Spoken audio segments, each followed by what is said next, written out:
Welcome back, everybody.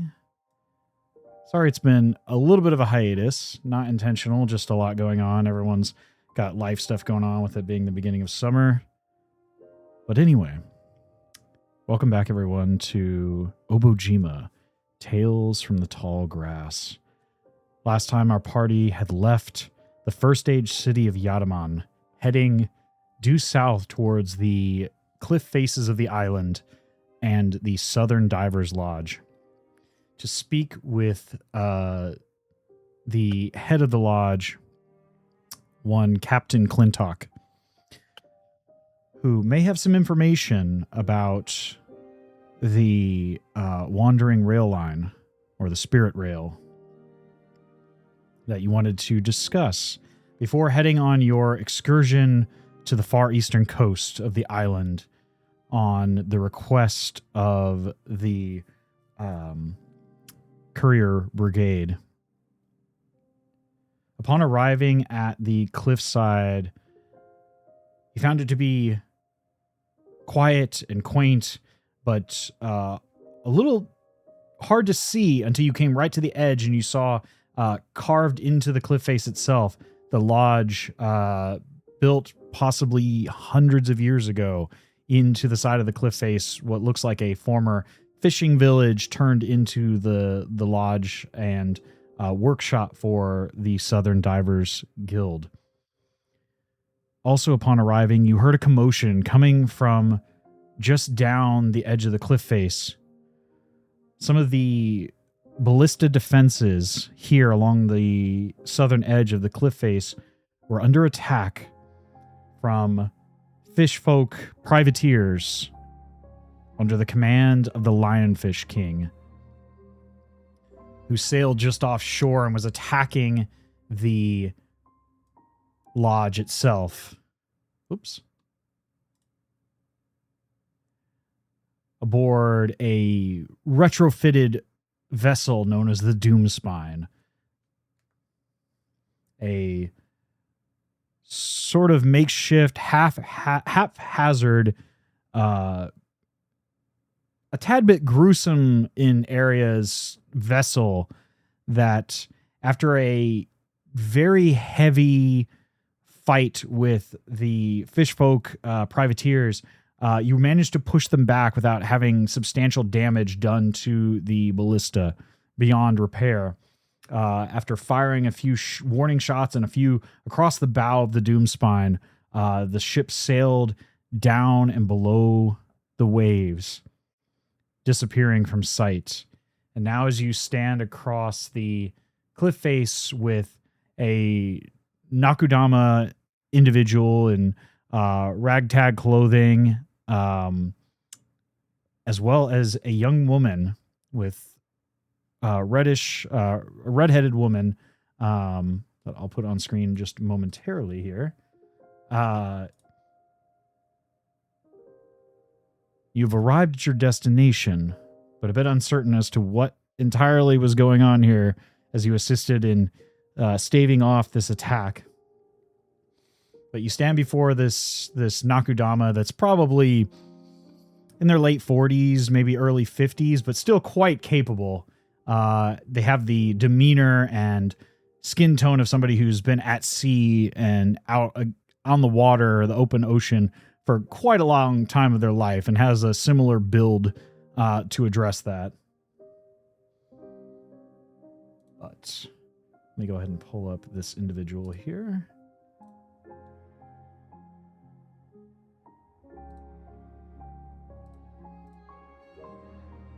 Oops, I don't know why it always does that. Always goes to the wrong. But yes, you stand in front of a young woman, probably in her mid to late 20s, maybe early 30s, carrying a pair of daggers on each hip, light leather armor, some boldly dyed colors around her waist, and salt-washed leather boots and braziers. She looks at the group of you. Well, thank you for your help with that little ordeal. Wasn't expecting them fish folk to come in quite such a large number to attack us this time, but I do appreciate the help. My name's Paloma. And this older fella here.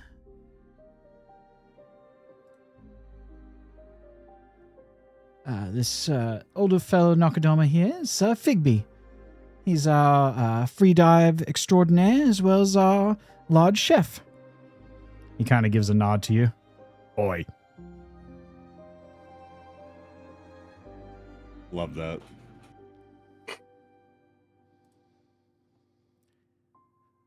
Well, what brings you to the Divers Lodge?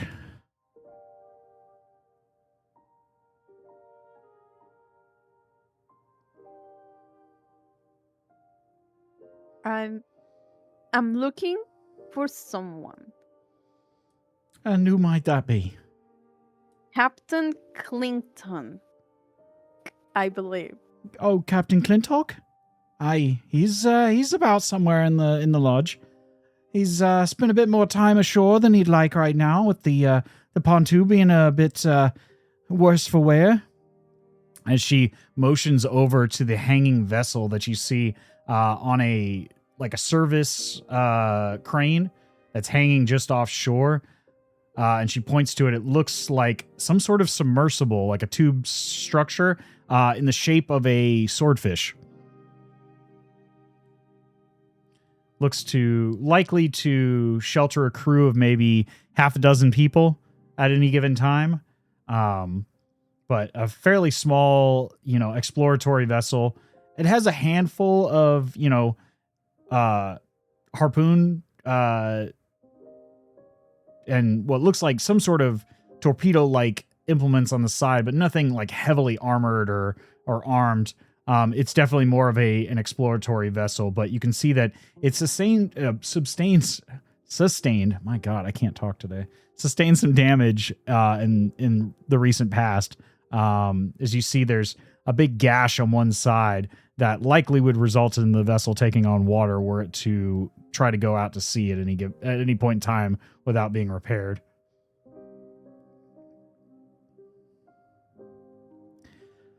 Like I said, he's probably wandering about the lodge in the time being. He's probably discussing with some of the members from the Archivist Guild.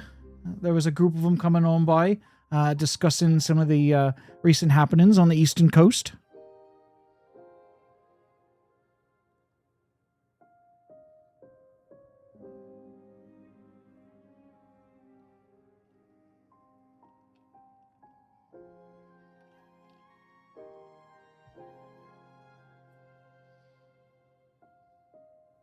Yes, I think I need to talk to him.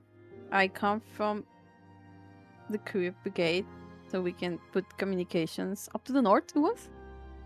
Aye. I've heard you've been having a bit of trouble going further east. But yeah, if you'd like to come along, we're just about to have a spot of lunch, but we were a bit distracted by what was going on over here. As I said, I wasn't expecting them fish folk to come a-calling this time of day, but they've been a bit more aggressive lately, as you can see from the state of the pontoon.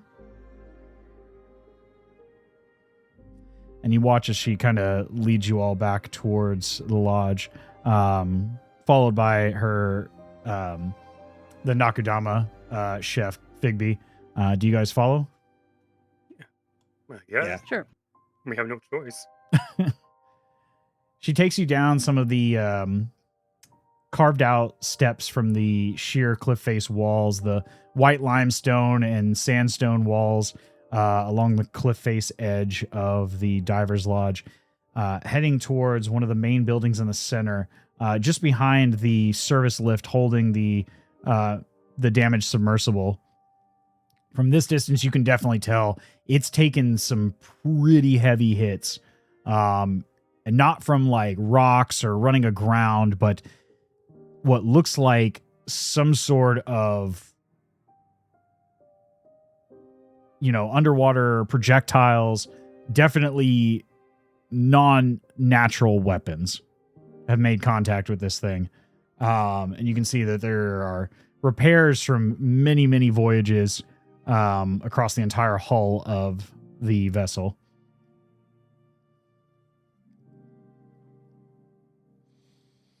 Anyway, come along. And she opens up the door, and inside, it's a calm and, cozy atmosphere. The first section that you walk into is sort of a 2-level atrium.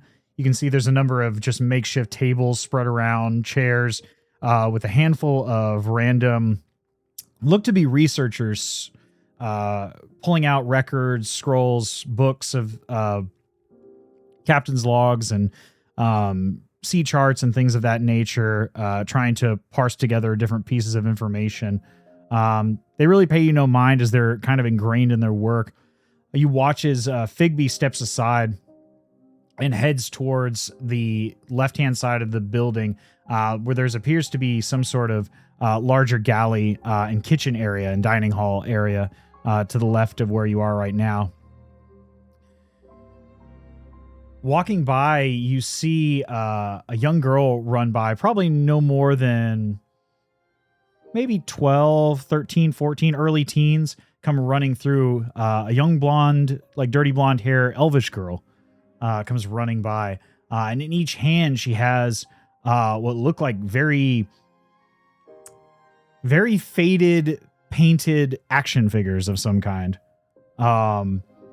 Sort of a la Super Sentai type action figures, one in each hand as she comes running past Paloma.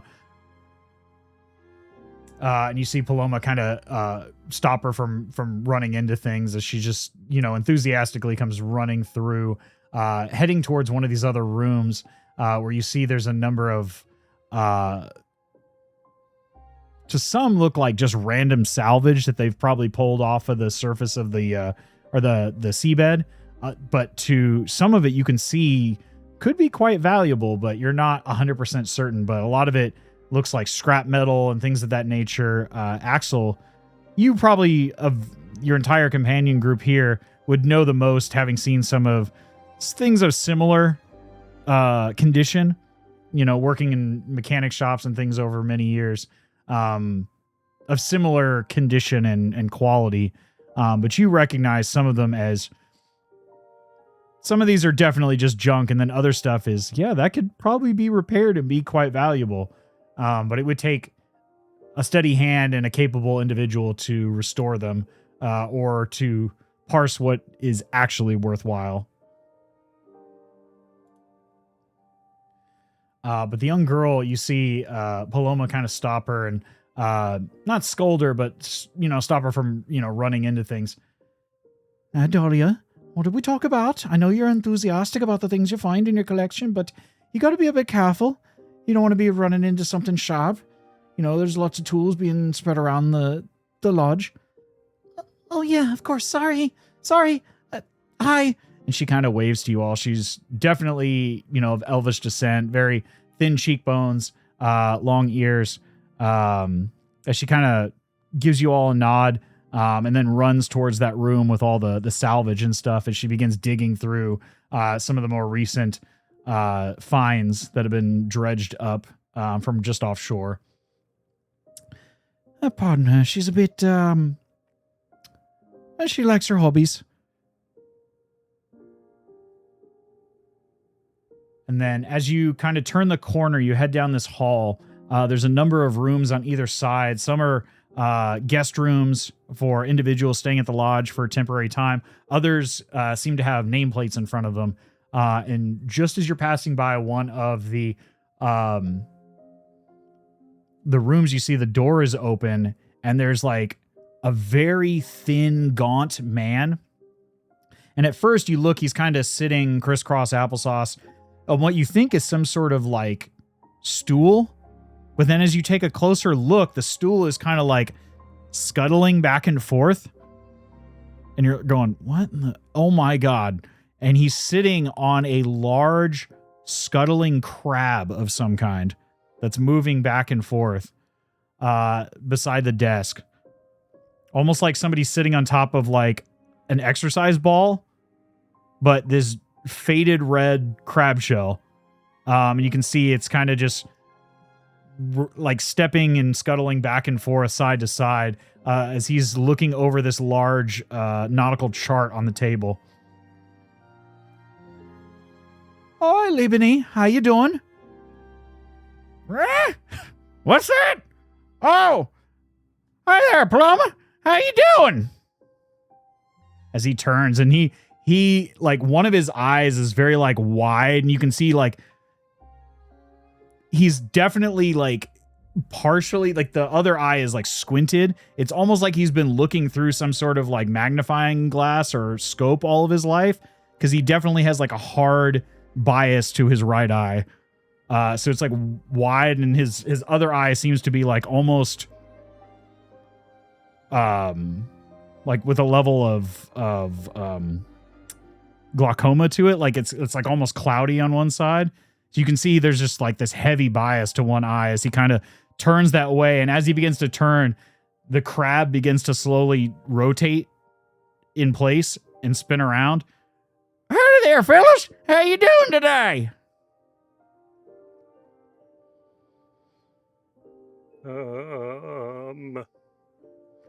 Fine. As you take a closer look, you can see this crab. It's not so much like a creature as it is a crab spirit. Some sort of like sea spirit that has formed a bond with this persnickety old man.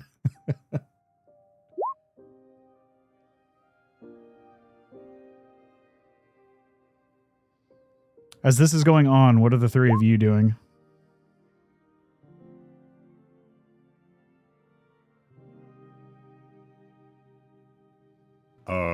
Does the crab talk?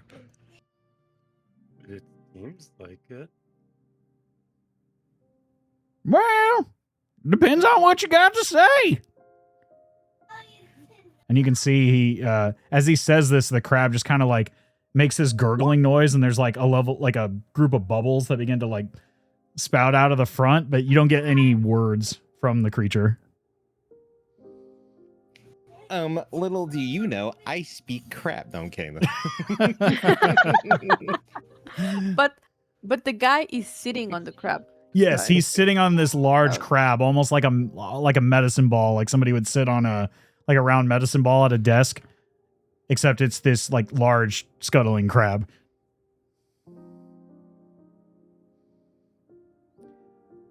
This here's Labini. He's our navigator, our primary navigator. Should we go out to sea for long periods of time?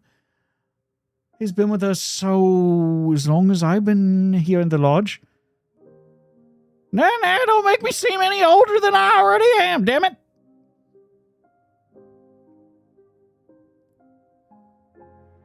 I ain't dead yet. Emphasis on yet.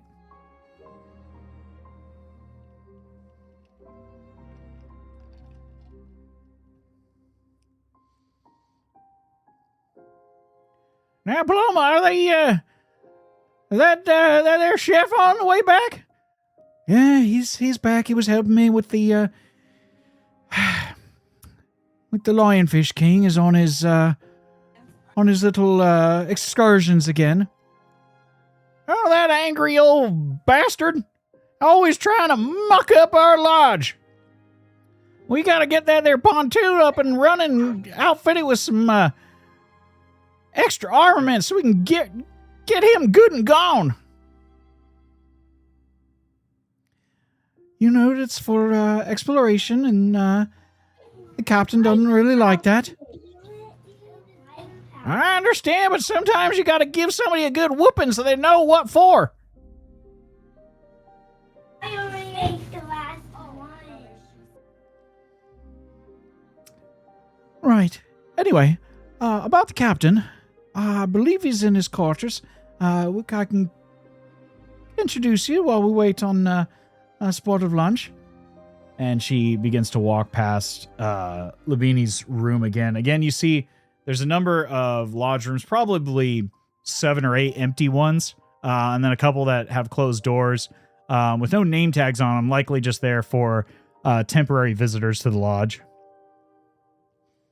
And then at the very end, you see this large, beautiful oak door definitely more substantial than any of the other room doors, with a large padlock on it.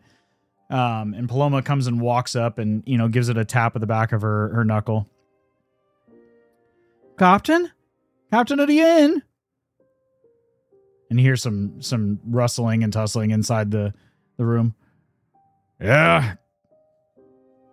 Come on in. And then you listen as the latch kind of moves aside as she opens it up into this large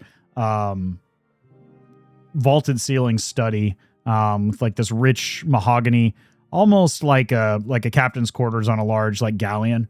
In that similar style, bookshelves on both sides, large tables with spread sea charts across it, with a couple like markers across. And you can see that the main chart is the island of Obojima and the surrounding waters around the island itself, extending quite a bit further than any other.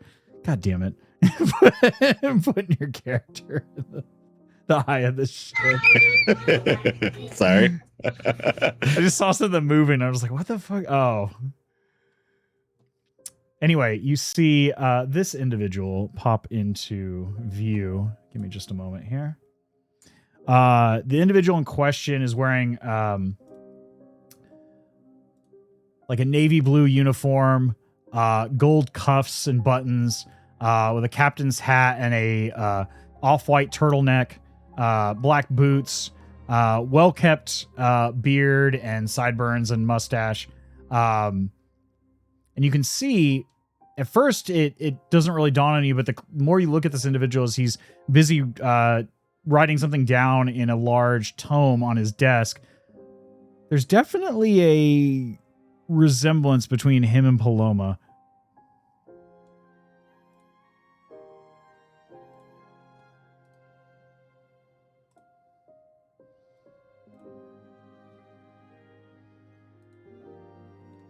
Give me one sec here. I don't know why it always defaults to that page. But you are now in the presence of Captain Clintock.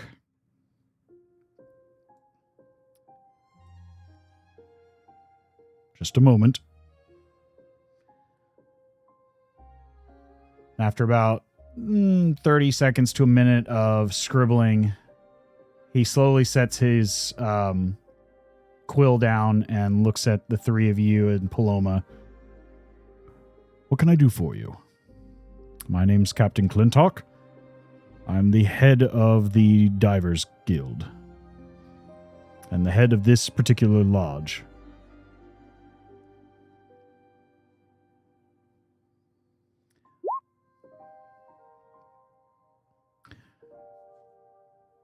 These individuals helped us out quite a bit just a moment ago, Captain. They saved the Western Trebuchet ballista from being completely put out of commission by those awful fish folk. They're talking about the Lionfish King's men. Aye.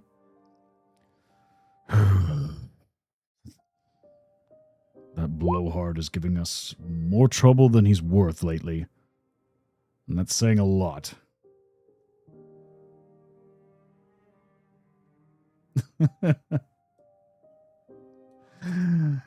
Anyway. But that I do appreciate your assistance. I know that couldn't have been an easy endeavor. His men are getting more aggressive by the day. And we have a long-standing grudge, the two of us. It goes back many years.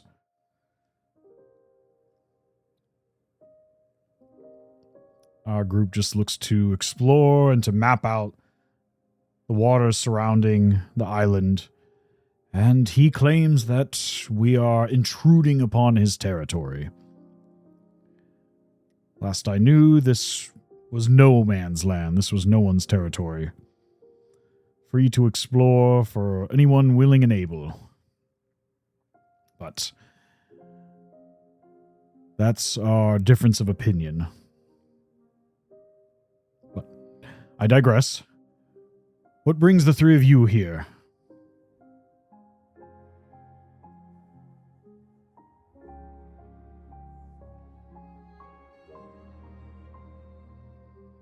Sorry, I just noticed that you put the characters, but it's not popping for me, so I haven't seen how anybody looks.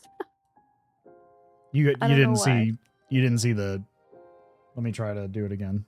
Sorry. Yeah, I open. Oh, I open like the stream so to see, Control-C. but it's not showing for me. But it's fine. It's fine. I can see it on your end. So Okay.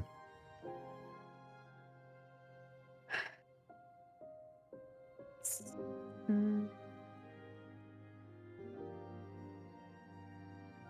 So hi, my name is Mirage. I'm from the Courier.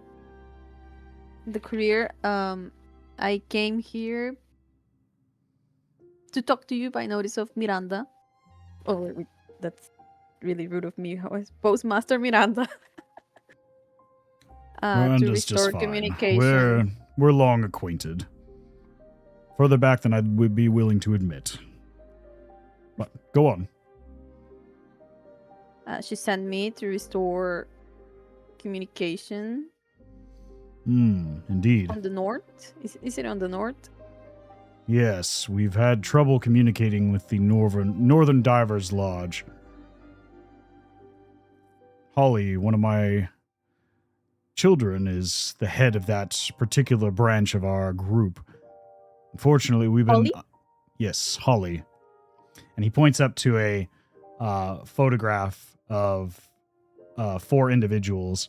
A redheaded woman standing beside him, and then 2 young girls on either side. And you see there's a number of different photos of different time periods in their families' lives.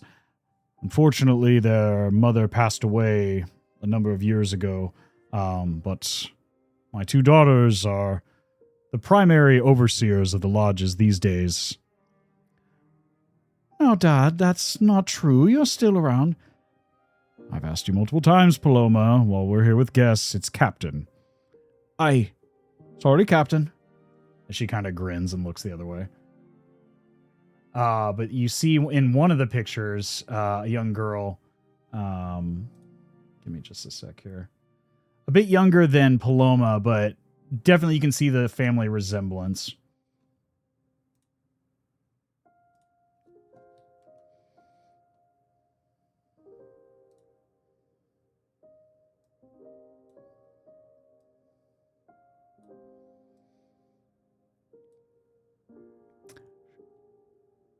She's not exactly as combat savvy as Paloma, but what she lacks in skill with a sword or martial prowess, she more than makes up for in her engineering prowess.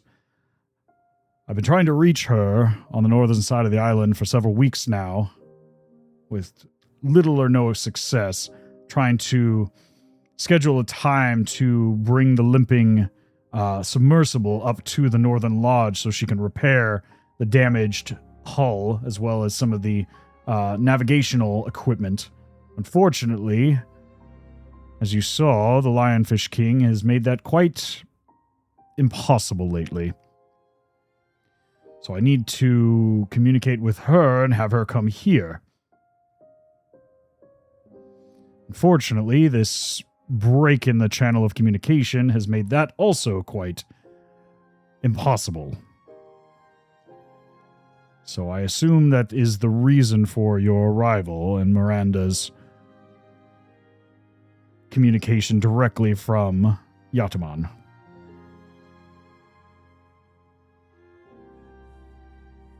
Correct, Captain.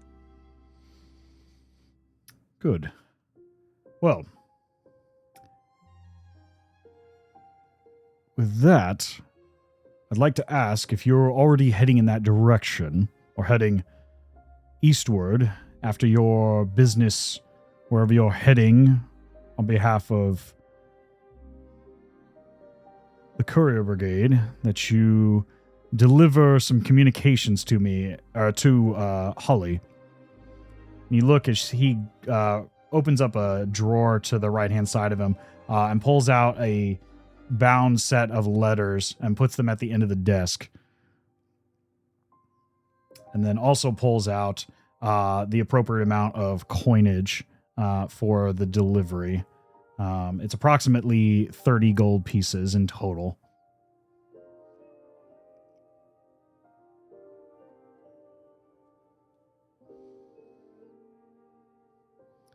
And for a less dangerous only, endeavor, go ahead. A letter? Is it just like a letter? It's a stack like of letters. scroll? Yeah, it's a large Okay. stack of letters. About, I want to say,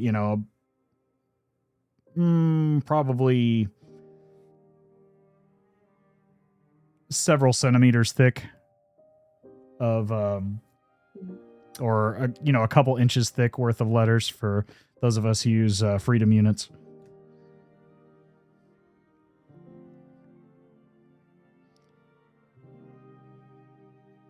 This is a bound series of letters, communications, as well as the assessment of the damage and necessities and requirements to get the craft operational once again at full capacity.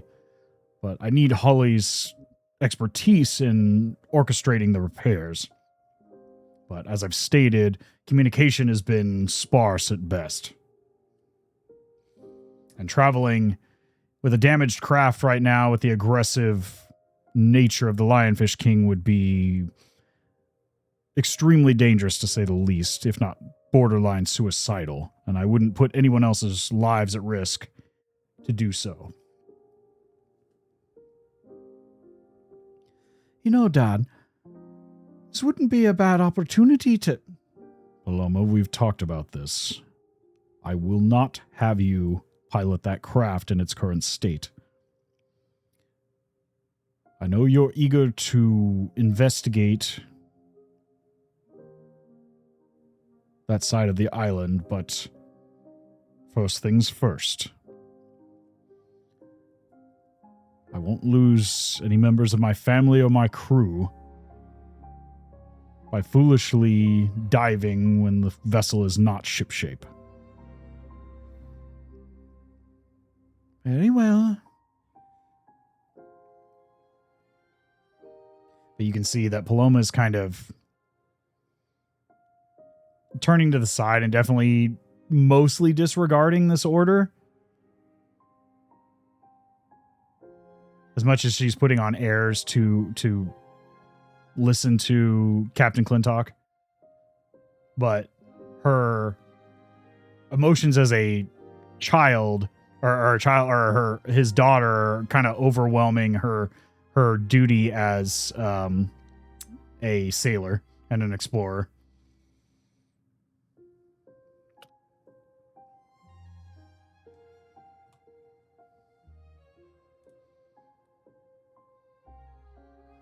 As this discussion is going on, what are you all thinking? Or is there anything else you wanted to ask Captain Clintock?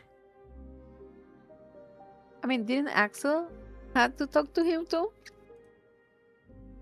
I believe so.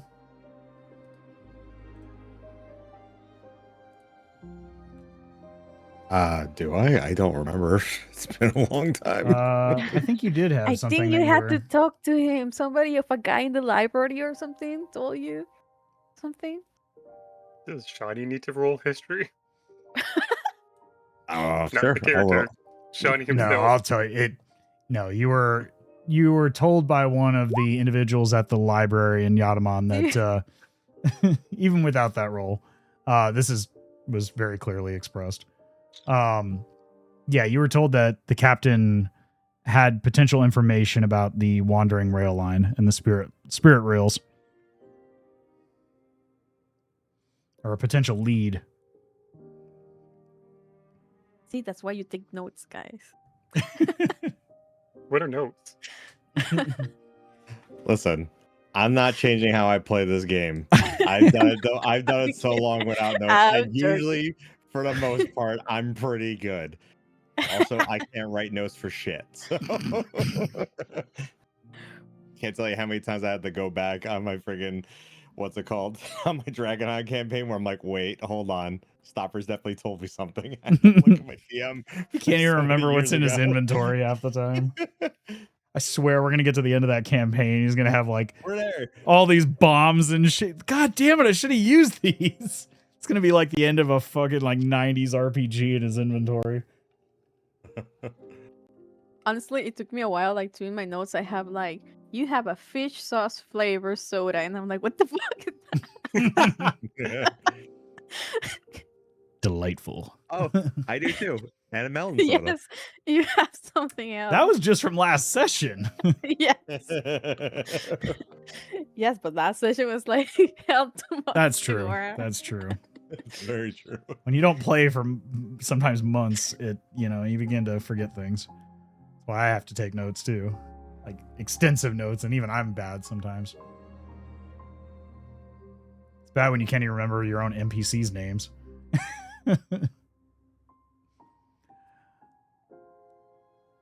But Axel, was there something you wanted to ask? No. No. Sorry. Captain, do you have a minute? I have a question, possibly two, for you. Yes. What is it? So, I'm trying to find out information. Have you heard of something called the Wandering Rail Line? You're talking about the spirit rail line between the material plane and the spirit world. Yes. It's an elusive transport that supposedly travels all across the island of Obojima between this world and the other side.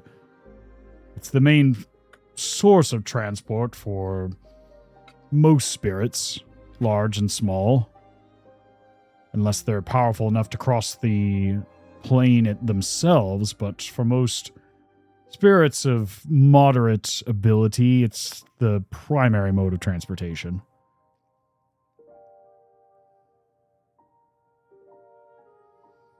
I've personally not seen it myself, but I've many volumes of accounts of the Spirit Railway and the Wandering Line. You look over as he grabs a older looking tome that's been leather bound and pulls it off the shelf, putting it at the end of the desk for you to peruse at your leisure.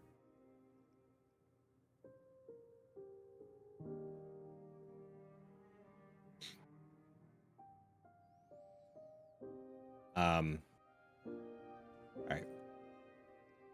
So this rail line, I mean, it's just wandering, so it's never in one place. Have you heard of anywhere that it might have been at all? Based on the accounts I've seen and recorded, it never seems to apparate in the same location, quite the same location, more than once. I've heard accounts of more powerful spellweavers being able to summon it directly to wherever they may be, but those accounts are few and far between, so the validity of their statements is in question. But nevertheless, there are individuals of rapport that might know more about it. One in particular has residence further north of the island, I believe on the way to the Northern Lodge. It's a... Loma, what was the name of that establishment, the fancy one with the man that dresses like a peacock? Oh, you mean Chisway's place, the tea house. Aye, yeah, that individual. If anyone might know a bit more about it, it would definitely be Chisway. He has an establishment on the way into the northern part of the island, just east of Mount Obora, in the land of hot water. It's a pretty well-known establishment, generally adjacent to the hot springs in that location.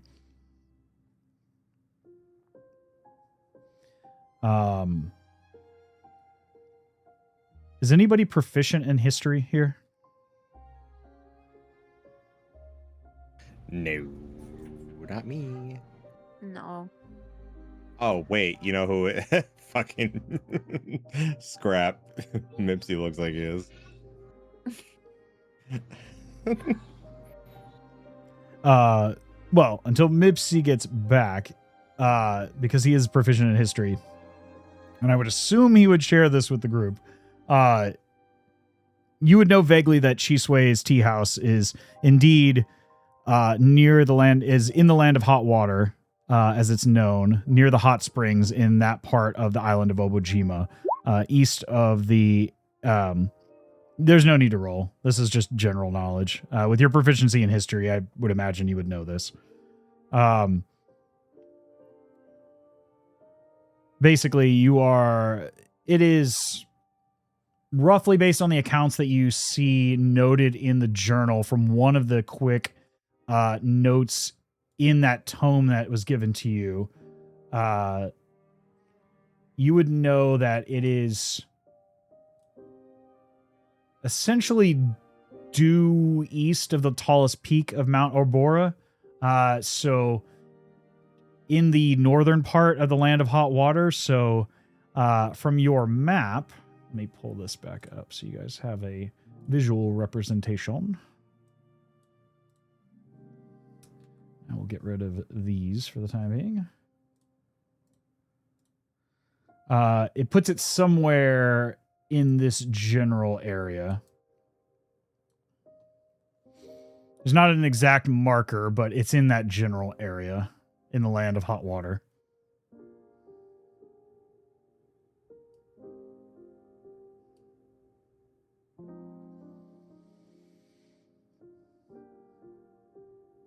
Give me just a moment here. I need to pull something up.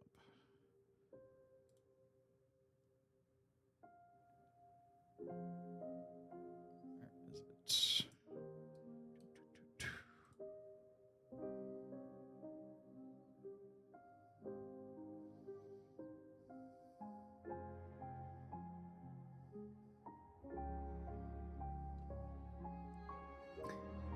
It's not far from your destination. If you're already heading eastward towards that part of the island, if you head along the coast, following up, you'll be heading in that direction either way, passing by the land of hot water on your way to the Northern Lodge. And he points to a large chart that's framed up on the wall with various pins and markers across it. The Northern Divers Lodge is, in this region here.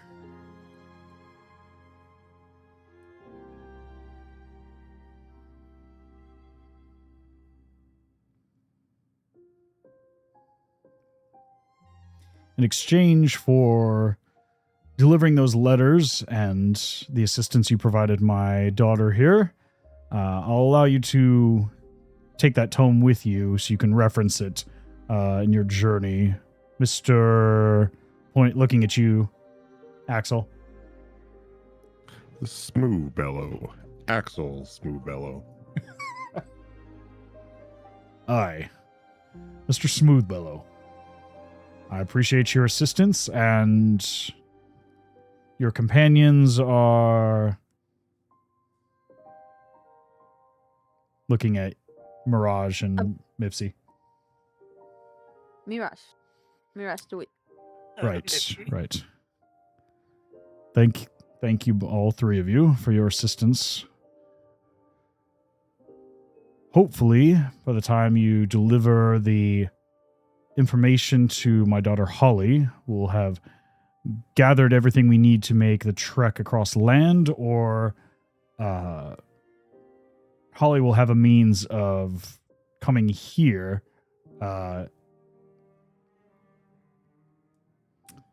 But for the time being, I do appreciate what you've done and your assistance. So if you need a overnight lodging, you're welcome to rest your heads here for the evening. We have plenty of extra rooms, as this is sort of a come and go as you please research facility. If you need anything or you're a bit famished, our chef is no doubt already whipping up something for dinner as we speak. But as I stated, I do appreciate your assistance with staving off the privateers of the Lionfish King. They've become quite aggressive lately.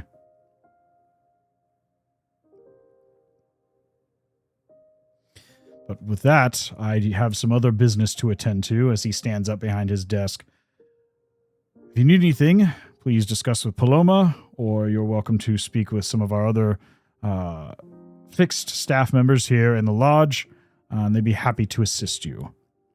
Until such time, thank you all, and I will see you around. As he steps past you all, heading down the hall towards where you saw Leobini, the older man with the crab spirit companion. But with that exchange of information and a new potential quest alongside your other endeavors, what would you all like to do? Right now, it's probably late afternoon, probably maybe 2 or 3 more hours of usable daylight before the sun begins to set. So it's creeping up on dinner time.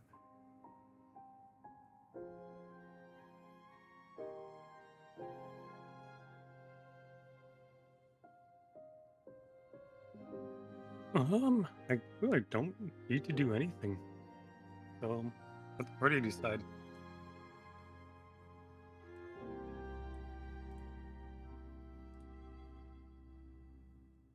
Yeah, I'm good. I can peruse the book, obviously in my own time, so I'm good. Otherwise, Okay. Me too. Okay. By the way, did he say Shisui like to dress up like a peacock? Am I just crazy? Did I hear that? He described him as a peacock. Just Okay. not really like slanderish, but it just describes him as a very, Like personality. yeah, like an over-the-top individual.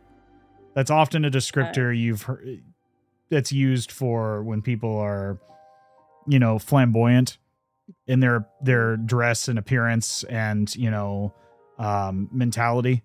I see. Just very, yeah, Fabulous. I not took it too necessarily literal. I that, was but like, what? sometimes. You're getting to that level. Yeah, it's just very what's the very Well put together. yeah, Yeah, no problem. Yeah, I understand. No problem. yeah, eccentric, flamboyant is a good way of putting it, like a peacock. Mm-hmm.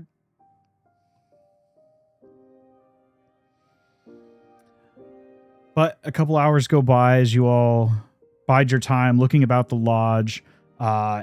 There are years and years, decades even, of history in this place. As you see bits and pieces drudged up off of the seabed. Some of it just scrap of old vessels. Some of it, you don't recognize the text or the styling. It definitely is of the first age. You see old radio, tube radios and things of that nature. Definitely first age tech that doesn't look like anything that was produced by the islanders themselves, but, was brought here in times long forgotten, alongside many of the other strange things across the island of Obojima. The first stage technology that is ubiquitous across the entire island, but is never really fully understood, but is a part of life here in Obojima. There's just things of that nature. You see there's a, as I stated, like a tube radio. You see there is a, some sort of box-like implement with this large glass curved face with large metal prongs sticking off the top of it. And just before dinner time, you see Dahlia, the young elvish girl, run up, and she goes up to one of the control dials and turns it, and you watch as this image flashes on, and you see that playing after a bit of adjustment, you're not quite certain how, but much like the action figures that she was carrying earlier, again, you see these multicolored individuals battling strange creatures on this moving picture box that she seems to watch with the utmost of intent for several for at least an hour until Paloma pulls her away to have dinner. Essentially, it's a recording of Super Sentai. And as you walked by, you saw the young girl's room. In that same breath, she had a massive collection of variously conditioned, probably the largest you've ever seen. You've seen items like this before, Axel, and to a certain extent, you as well, Mipsy, in larger cities like Opal Falls, and of course, definitely in Yataman, the first age city. The largest collection of like opposable action figures and opposable like dolls and things of that nature that you've ever seen. They are completely covering 2 of the 4 walls of that room from floor to ceiling.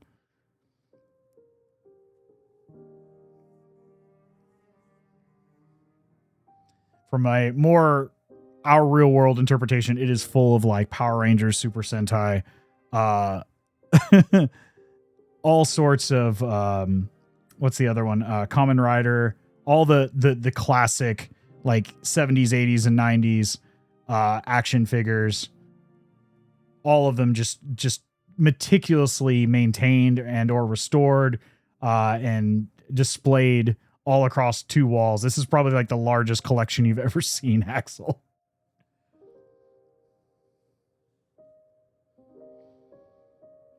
I mean, you've seen individuals like this in Yataman of all places, like what they call collectors.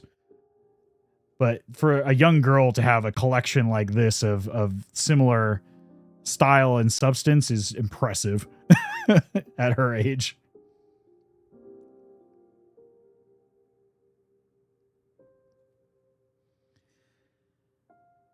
But a couple hours after your arrival, dinner is served in the dining hall. It is a wonderful smelling stew of clams, fish, as well as various seaweed bulbs and things of that nature that gives it a very rich, salty broth flavor, as well as very tender bits of seafood. You imagine a lot of these ingredients were pulled within the last 48 hours, as they're extremely fresh. Unlike when you go further deeper into the mainland of the island, it gets further and further, and things start to get a little start to develop that low tide smell of bad seafood that you've experienced in the past, even in Yataman, of things that were probably a bit past their prime when they were served. But this has none of that off-putting scent or flavor whatsoever. It is very delicious.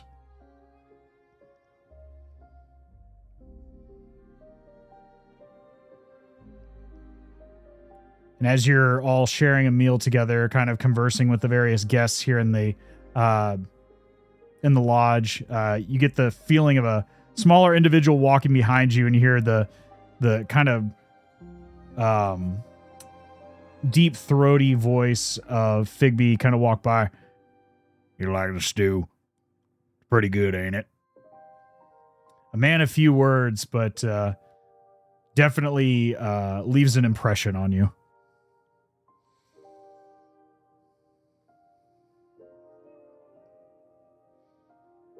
Wish I had killed more of them fish folk. Could have had more meat for days.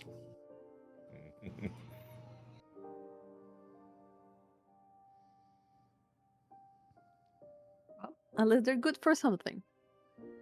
Pardon me? At least they're good for something. Like the fish folks. Yeah, they're a bit chewy.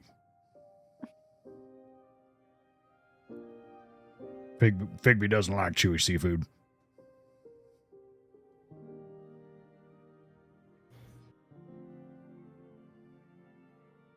I just nod my head.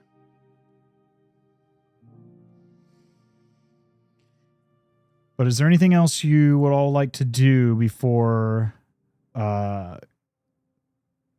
it in for the evening, before continuing on your journey together?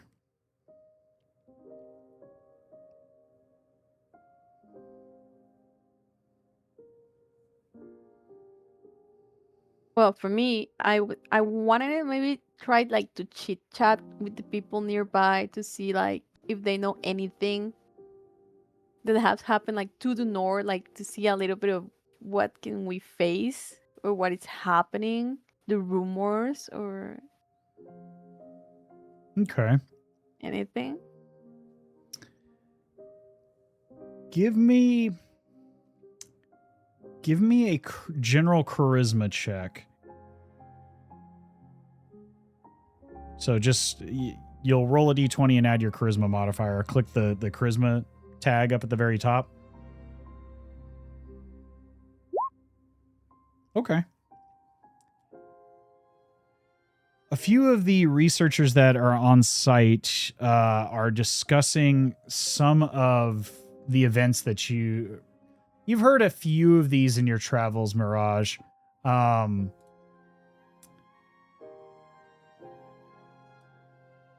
You've heard about, like in the central part of the Gale Fields, you've heard of a larger incursion of strange demonic entities that have kind of ran amok in this central area. Let me pull up the map real quick for you guys. So around this area in the eastern part of the Gale Fields, which the Gale Fields, you know very well, Mirage, is already a fairly dangerous area. It's home to some of the more dangerous creatures and spirits in the central part of the island. In addition to the rumors of the Wandering Forest, which have always been abound. Everyone here in the group knows of this rumor that there's the Wandering Forest is rumored that if you get stuck in it, there's a good chance that it will be extremely hard for you to get out. And it's called the Wandering Forest because these trees slowly migrate from place to place. So it becomes, and they rotate and move, so they're never in the same place for very long. So if you get stuck in it, in the deepest part of the Wandering Forest, you are likely to never leave.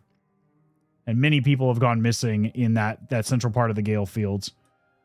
Additionally, as you kind of pick the brain of some of the researchers, asking more detailed questions about your path eastward, you hear about there's a particular individual you hear about in Polwater, where you're supposedly heading. A young human girl that had survived exposure to the corruption. And these researchers are fascinated by it, but they're also extremely skeptical. They've only heard rumors about it, and everyone else they've heard about being exposed to corruption has either died very quickly or been forever changed, and generally not for the better. But with that general charisma check, that's what you pick up over dinner.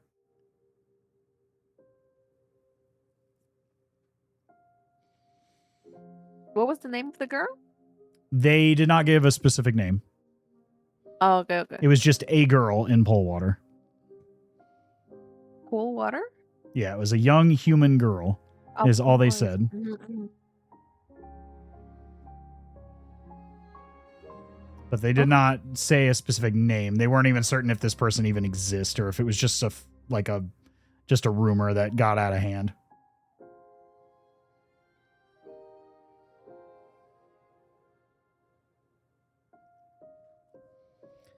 Mipsy or Axel, as this is going on, are you guys doing anything before you turn in for the evening?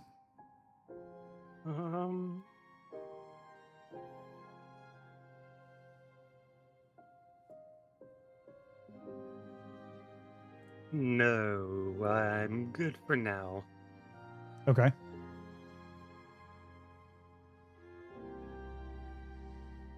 I'm starting to peruse my book that I got, my new book. Okay. Give me...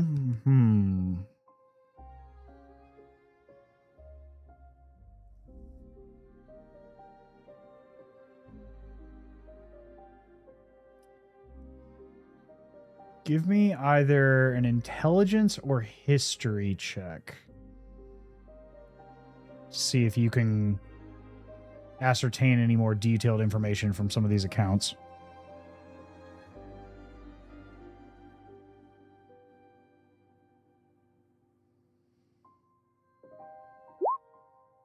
Okay. Most of the accounts are pretty vague. Some are individuals that got lost in places, usually during bad weather, or younger individuals, children that got wandered away from their parents or their guardians into unknown places.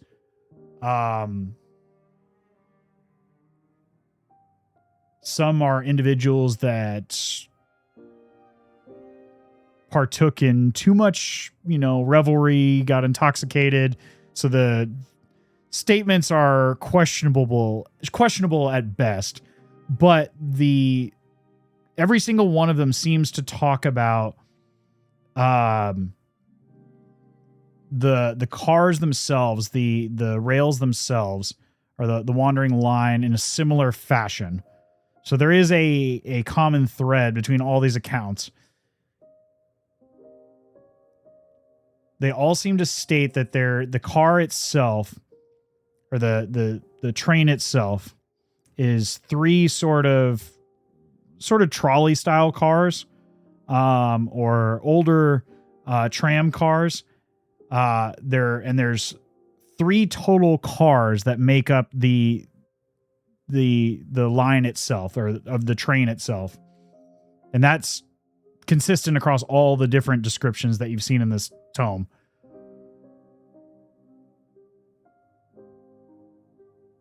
And you've heard that from multiple accounts, some people state that they always were found themselves in a cart full of various spirits of different kinds.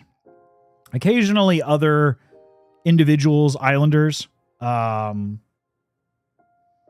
denizens of the material plane, but the majority were spirits.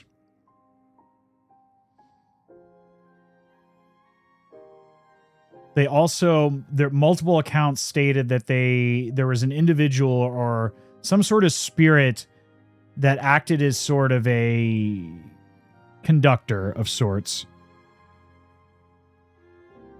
that actually drove the train. And then also several of them stated that if they were unable or unwilling to pay the fee while they were on the train, they often found themselves randomly off said train in different places. One person said that when they refused to pay the fee, they found themselves sitting back in a bar stool in a completely opposite side of the island from where they had started and stepped onto the train. Another one stated that they found themselves dumped into the ocean just offshore. Another one said that they found themselves wandering around the forest in the Gift of Shiratashi. They found themselves landing in a tree branch. So it's fairly inconsistent as to where they if they were willing or unwilling or unable to pay the fee, where they found themselves across the island, but they always found themselves back in the material plane.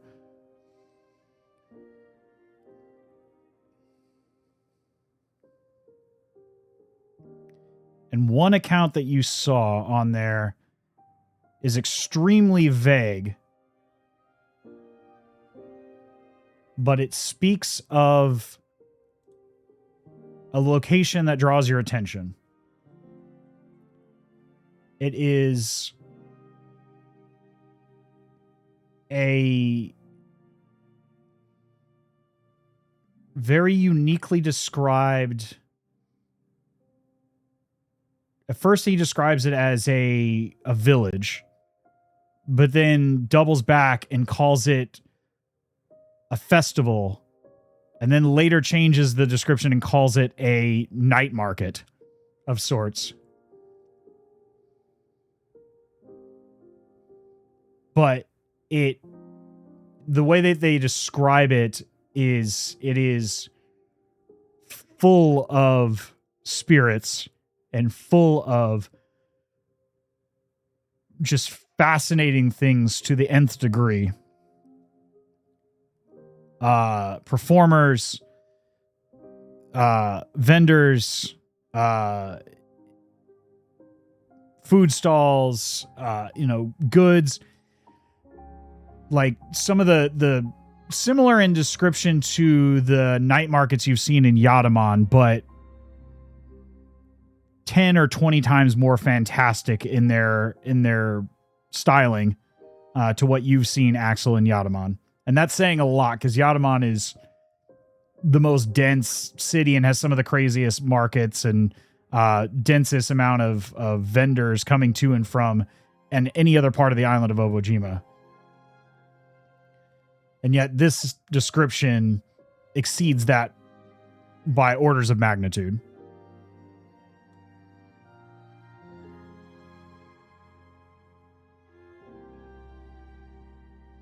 And they said they perused that place for what felt like weeks, but it was all the same night.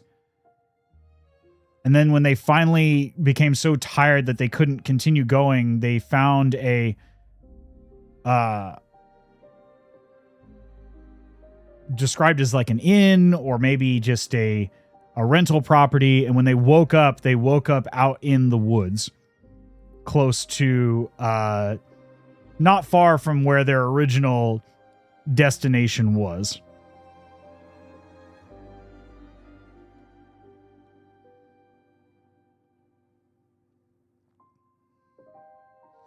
But that's what you get from your history check of the tome.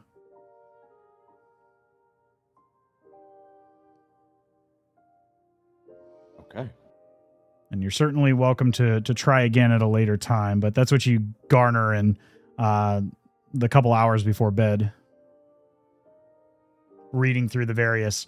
It's almost like a random series of accounts from different people, but that's what you garner from all these different descriptors of the wandering line.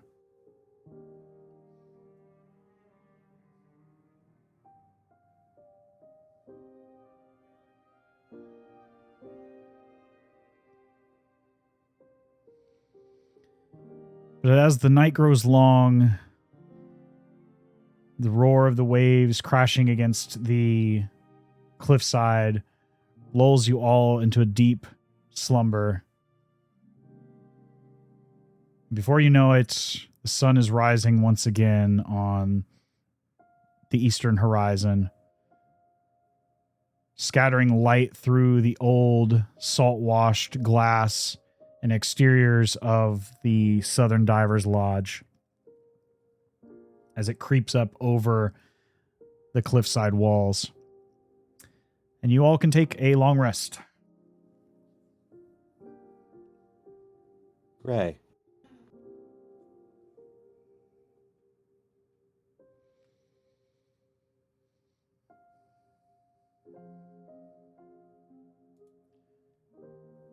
But you're woken up by the scattered light coming through the salt-soaked and stained windows of the Diver's Lodge, as well as the smell of warm bread coming out of the dining hall, and some freshly made porridge, as well as some fresh fruit.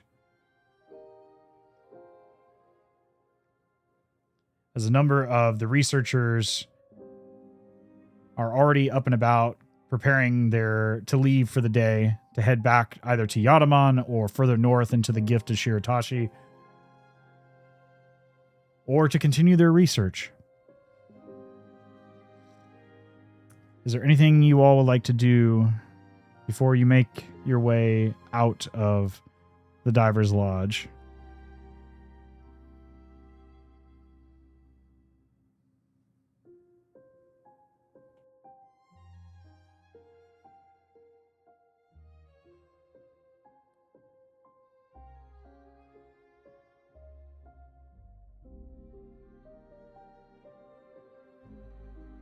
I think I'm good.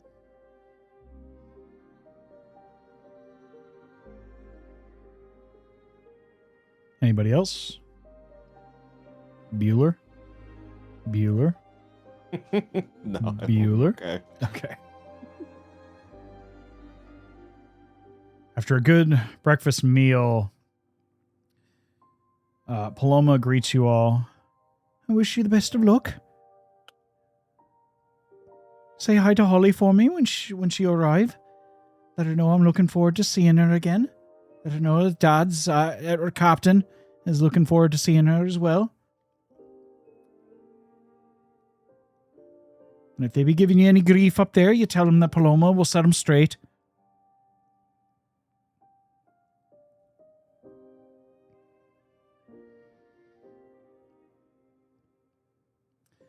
Can I have everybody give me, as you're exiting, give me a perception check, if you will. I'm good at those. I'm not good at those. Okay.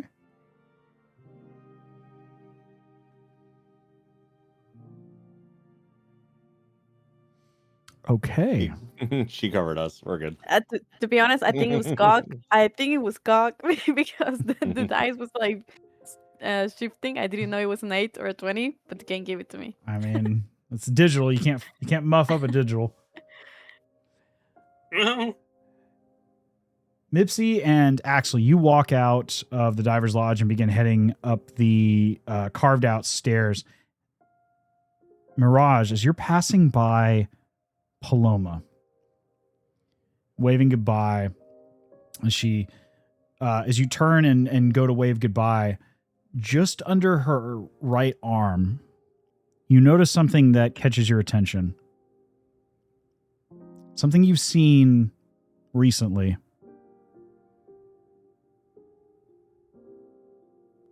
A dark smudge. At first is what you think. It's just dirt on the surface of her skin. But like under her right armpit, it's not a smudge. It's a dark blackening of the skin. You've seen this before. Very recently, in fact. It's the same sort of marking that you see on your companion, Mipsy.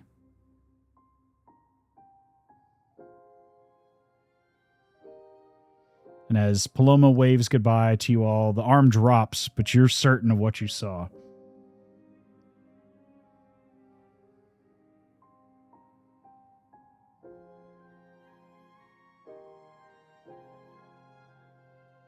But with that information,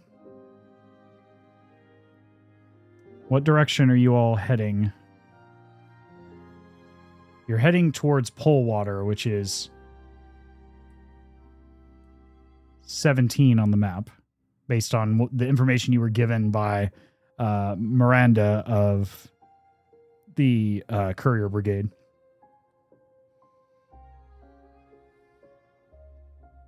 By the way, you needed a 25 to make that check.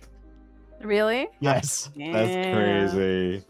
So, or a natural 20, which you got both either way. So that's pretty intense. So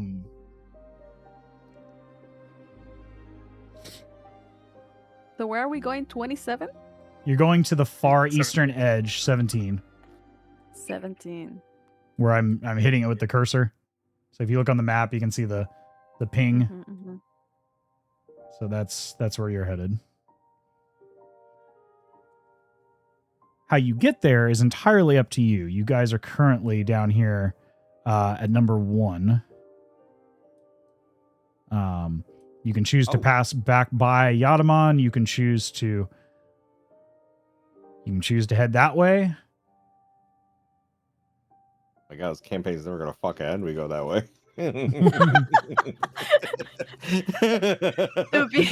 To be honest, I thought that the one who was marking it was Stopper, and I was like, why No. is we going that way? No. Oh, and then we go back to 1. Yeah, all right, that makes sense. Yeah. Let's go. Let's get the low 100 at Destiny Islands, and then let's go to 17. Then, of course. Told you this was based on Legend of Zelda and, Ghibli stuff. This is the Legend of Zelda portion.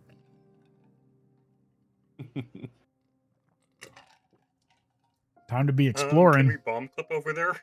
Can you what? Bomb clip. Can you bomb clip over there? No. No, this is post-patch version of the game, so yeah, all the so it's 1.1? Yeah, no, this is more like 1.3 where I've patched out all the bullshit. Okay. You'll have to search harder for your cheese on this one. Console no clip. Any percent no clip runs. I say probably safer keeping around the coast, personally. And as you think that, Mipsy, you recall that you are passing by a familiar territory. Were you to head a little bit northward off the coast towards number 12, you would head back to your hometown, or at least the town where you first came into existence, Opal Falls. Oh. As you came into existence just northeast of Opal Falls.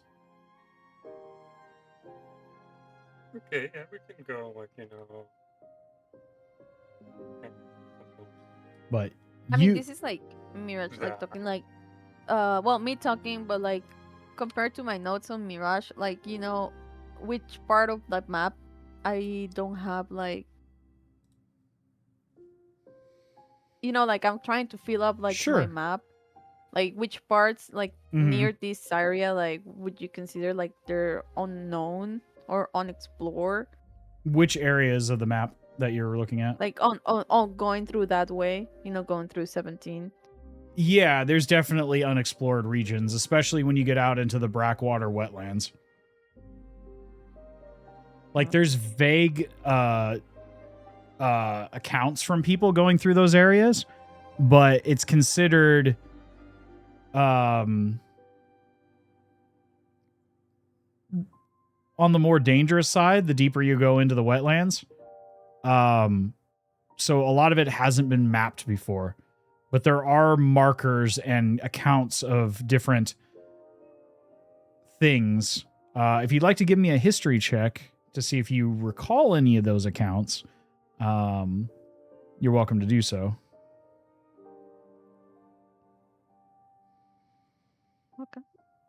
Okay.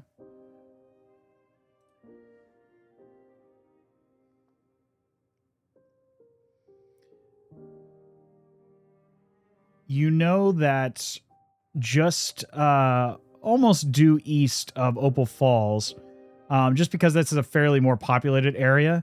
You know that there's a well-known airfield that's in that area, or in this area east of Opal Falls, at number 13 approximately in that area.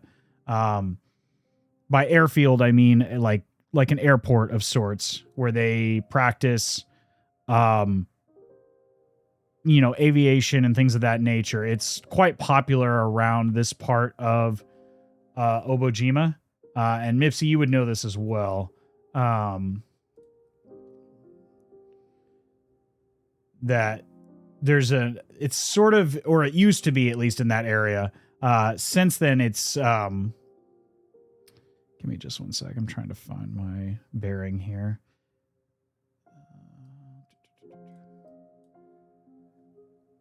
It used to be an area of popular aviation until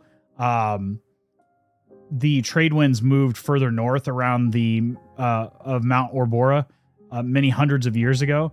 And there's a first age airfield that you know of from your time in Opal Falls in this area. And in cooperation with that information that Mirage has kind of remembered, you recall that airfield is no longer in use by any of the islanders, and in fact it's been taken over by a marauding group of harpies.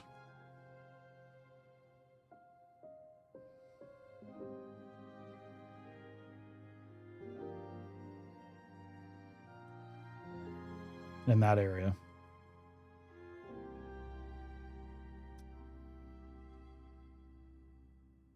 But that is what you remember, Mirage, with your history check. And assistance from your friend, Mipsy. What is harpies? A harpy is a type of mythological creature. They are basically half human, half bird. Like they, trying to remember like a good example of a harpy. Oh, I got one for you. I know you know what a harpy is because you fought them in our Dragonheim campaign. I posted one in general. Oh, okay. Yeah. Thank you, Yu-Gi-Oh. Oh, is that one of the harpy ladies? I was literally about to do too. God damn it. Yes, that's what a harpy That's why I is. asked, is any of them named My Valentine? No. No, not at all.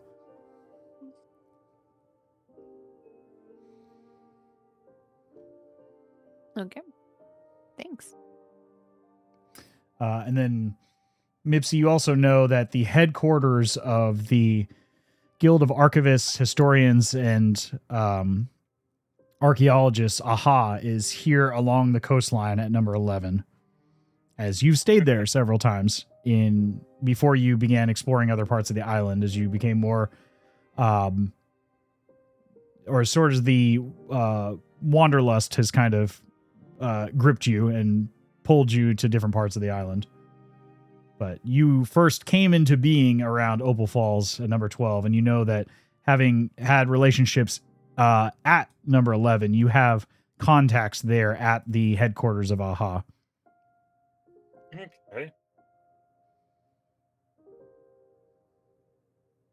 A good way to go would be something.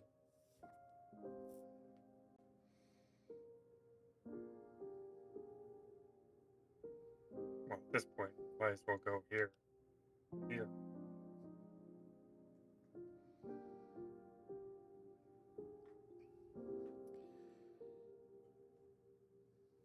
But with the path set,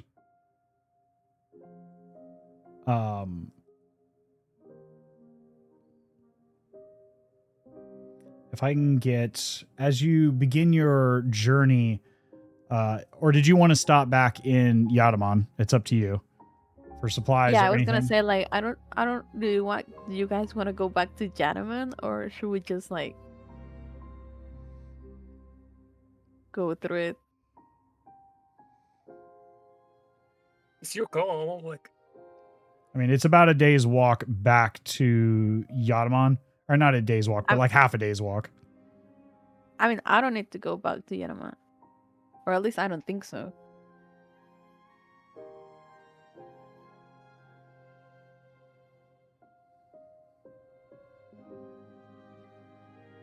Do you need anything from your home, Axel? Like some flutes? You know, so we can use along the way? Yeah, we can stop at Yataman. That sounds like a plan. Another stop at the ramen bucket. And also, No. No. I don't need I'm down to go to the ramen bucket. I don't need fluids. Tim needs fluids. Get my characters right, please. Thank you. The answer is no. We do not need to go to the ramen bucket. Okay, so I just heard yes, we need the ramen bucket, and yes, we need the fluid.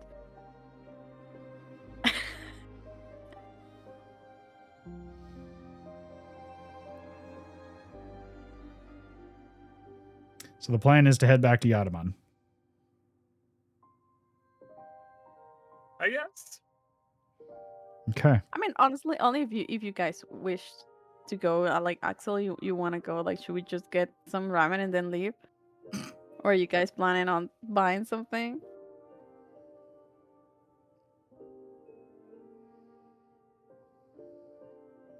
I don't need anything.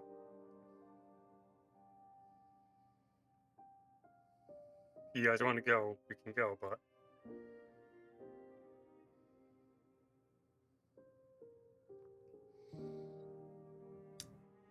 Well, what is the consensus? Yes. I or mean, no? unless Axel needs to go through Yarman, like if you need something, I think we're cool to just go straight to the next point. Oh, I thought you guys wanted to, I thought you wanted to go to Yama. If you don't want to go, I'm good. I'm good either way. If you don't want to go, we don't have Okay, to go. I'm fine. I don't need anything from Yarman. All right, cool. it Then, sounds like you need the ramen bucket. I mean, if we Listen. were there, of course, but like, listen, my pad's there. I'm good. And go anytime. All right. Well, it sounds like you are gonna continue past Yataman. So, in doing so, as you make your way around past Yataman, heading slightly, north or east by northeast around the city of Yataman. If I can get someone to, let's say, well, yeah, go ahead and give me roll me a D100. I'm usually good at this. Okay. I'm average.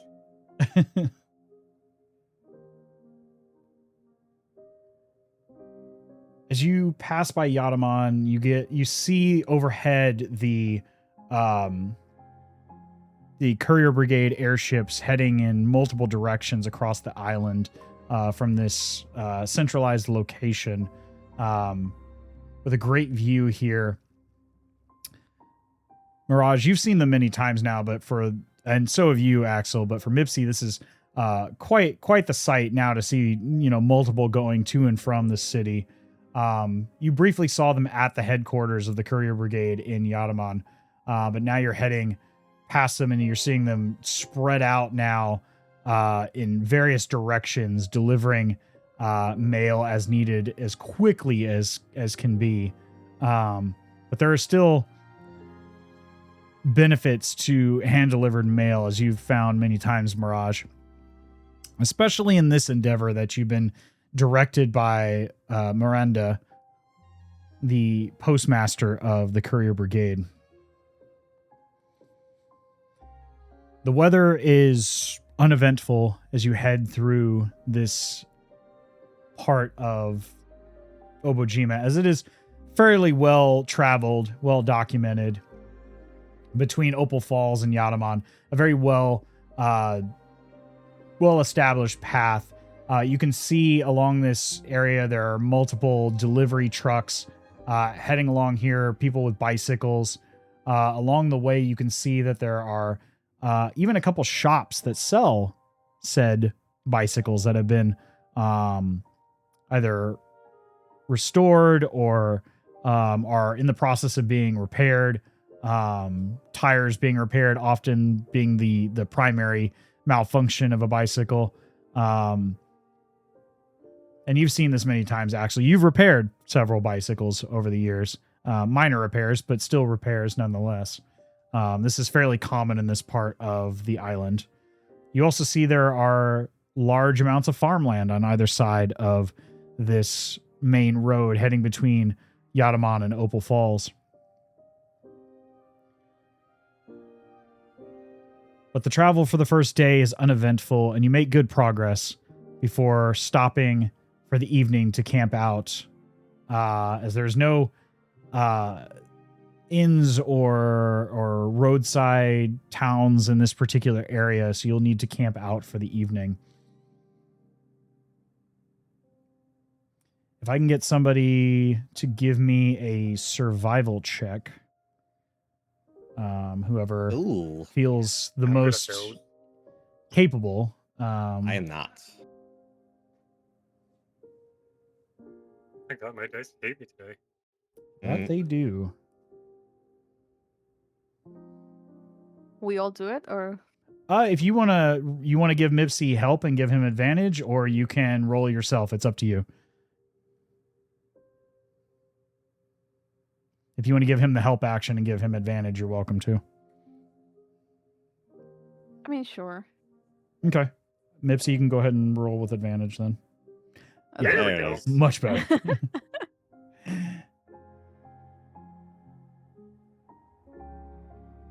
With the two of you working in tandem, you get your campsite put together in no time flat. It doesn't take much effort. You've both traveled across this island many, many times. As you put out for the evening, you find a dry area. There's a offshore breeze rolling across. But as the sun begins to set, it cools down pretty rapidly in this area. As you build a small fire to cook a meal, some leftover dried fish that you were given from the lodge, as well as any other provisions that you might have brought with you from Yataman or other areas. Potentially some dried cup noodle, which is quite popular as a travel snack for many individuals across the island. Oftentimes is packed in with the basic provisions. Some find it extremely appetizing. Others find it repulsive. It just depends on the individual. But it is a easy to pack and easy to carry dehydrated noodle and vegetable dish that many adventurers and merchants and travelers keep with them in large supplies because they're light and easy to carry alongside and very cheap.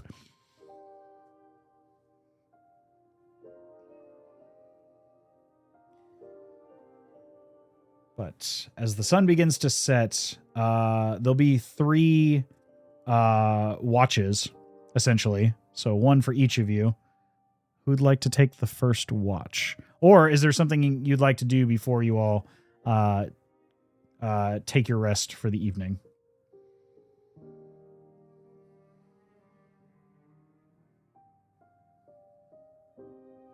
Huh?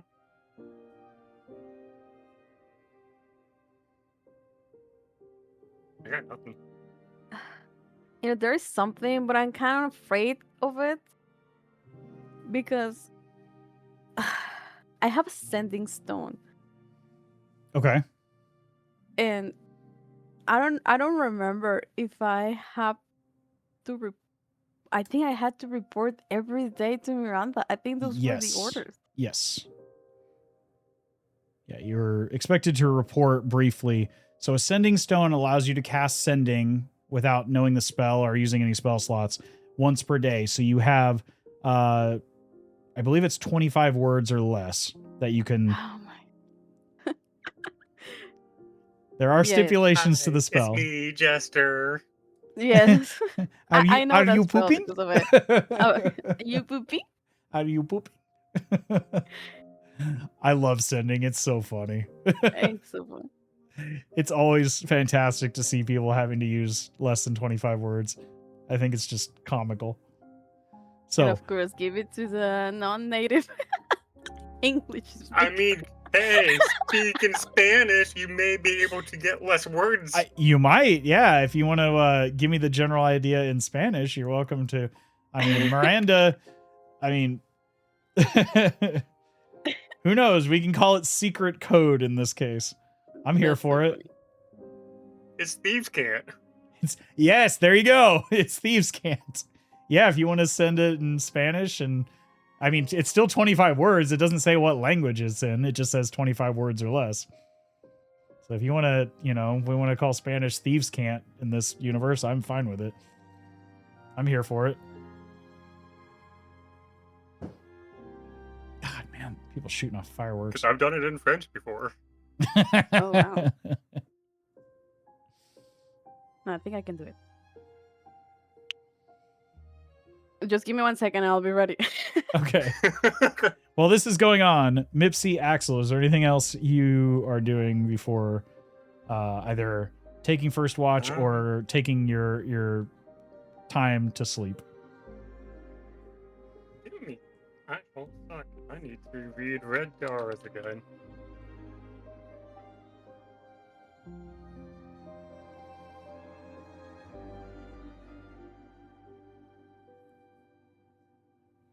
Consult the character sheet.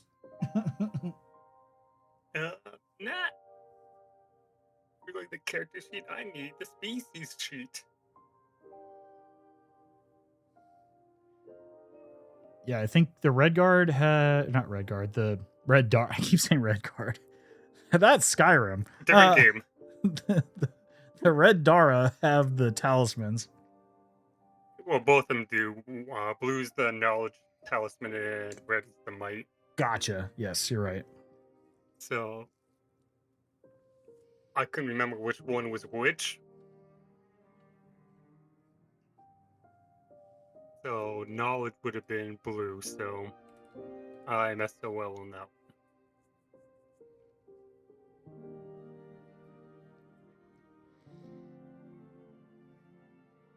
I got nothing.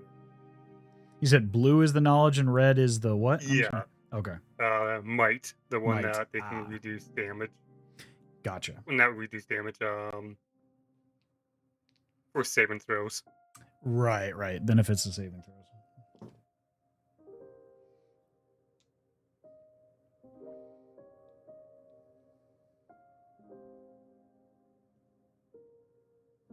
And blues for on checks. Right. Knowledge based checks.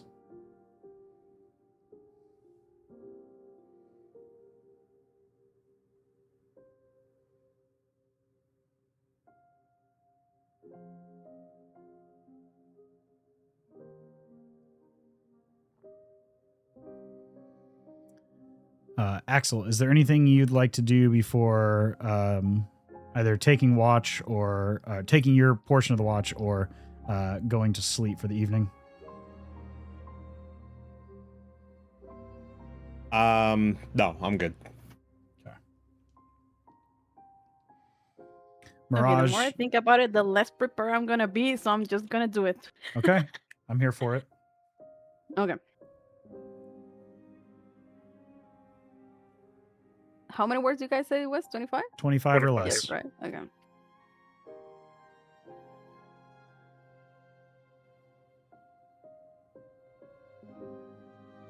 Okay, I'm ready. Okay. We're off Diver's Lodge. I talked to the captain. We are on our way.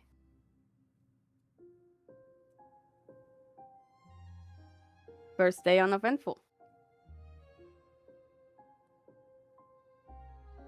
That's all. Okay. You have 9 more words. Yeah. You can apply the. Are you pooping?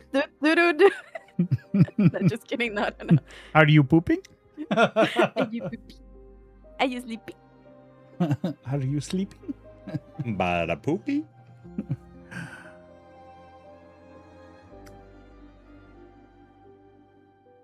Excellent report, Mirage. Thank you for following up. If anything changes, let me know immediately. Miranda out.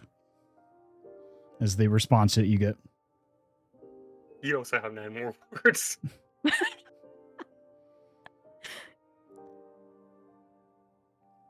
Are you pooping? 8 bad shellfish on the way to the bathroom.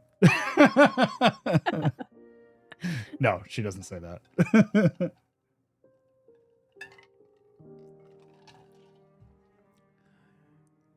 Anyway, who's taking the first watch? I'll do it. Okay. Axel and Mipsy, as you lay down to take your rest. Mirage, give me a perception check. Do you have dark vision? No, nobody has None of dark us do. vision in this game. None of you have dark vision. No. I mean, you have I a mean, fire, I so can- I think you're still Yeah. normal range. So I'll let you roll normally. Yeah, give me a perception check. Okay, like if not, I can use like a dancing light to have like a little bit Yeah, of or a- that. Yeah, that's true. That's true.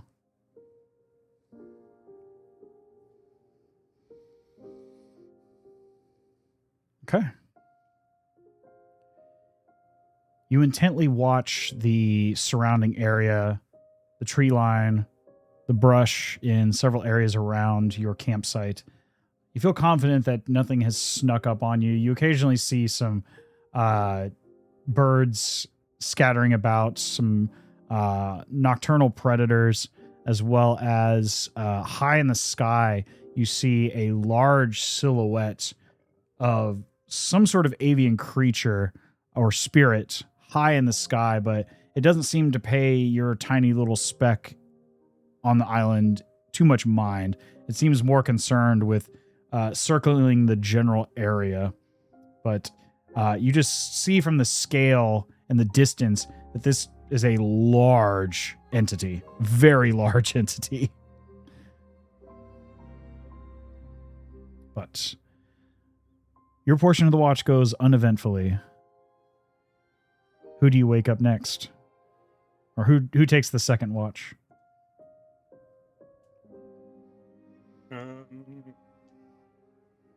Second, I'm just looking at a creature stat block.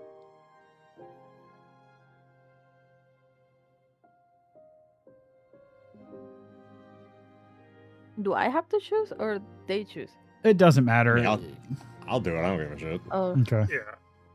It doesn't matter. It's just one of you will have to, in order for you to all get a total of 8 hours, you'll need to each, split it up.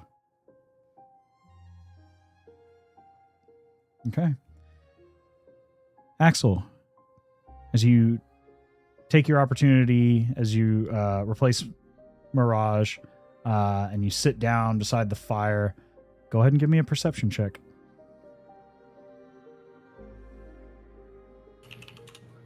You said perception? Perception, yes. God damn. 47. No, just kidding. 47. How did you even get that? That's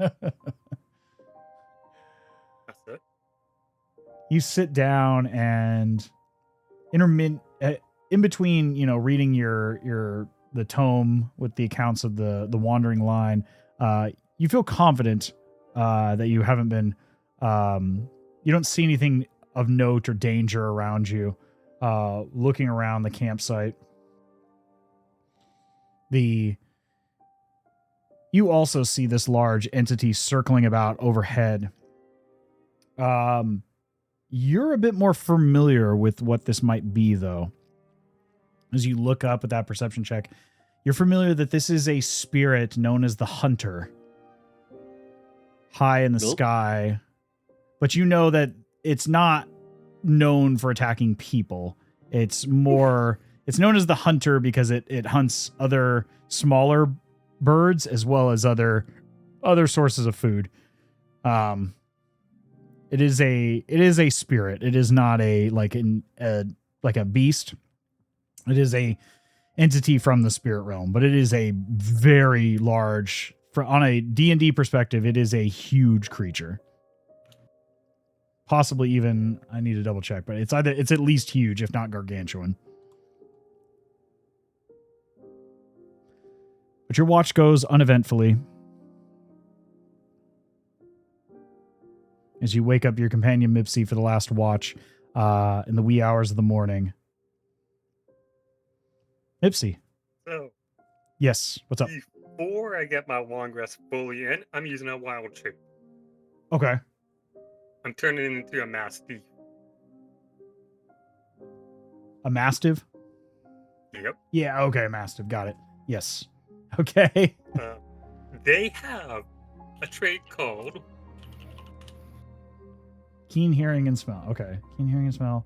The mastiff has advantage on wisdom perception checks that rely on hearing or smell. Okay. I'll allow it. Okay. fair enough.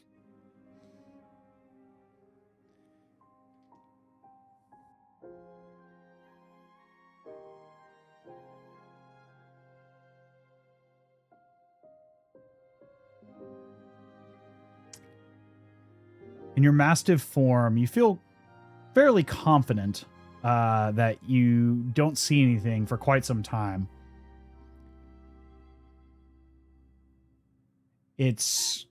You imagine watching the fire and then looking up that it's probably maybe an hour and a half before sunrise on the eastern horizon.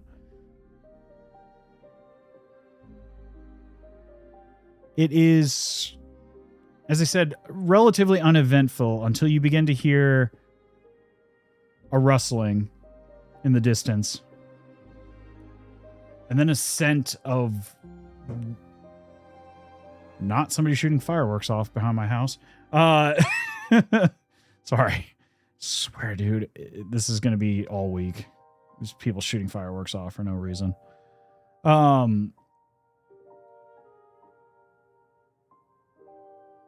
You hear a rustling just outside of your line of sight. And just before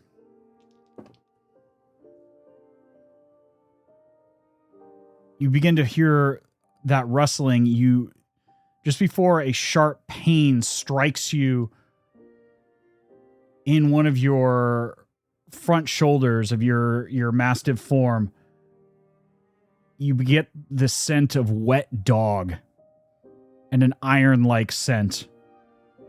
The scent of blood. And then all of a sudden you feel this piercing pain in your shoulder.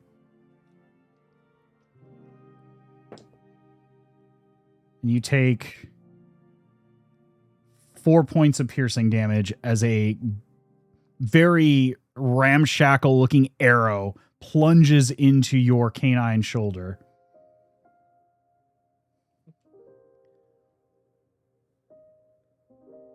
I'm taking that damage. I'm not going to waste that ability on it. Understood.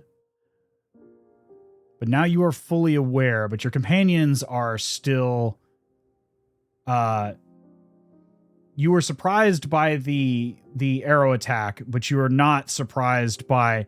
You can smell there are multiple entities beginning to surround you now. The scent of wet dog and blood filter through your nostrils. And you begin to hear this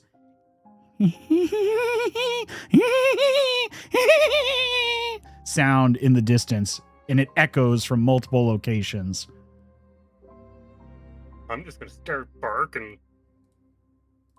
Okay. Give me one moment here. If need be, I'm looking my companion's face. Okay, give me one sec. Where is this not?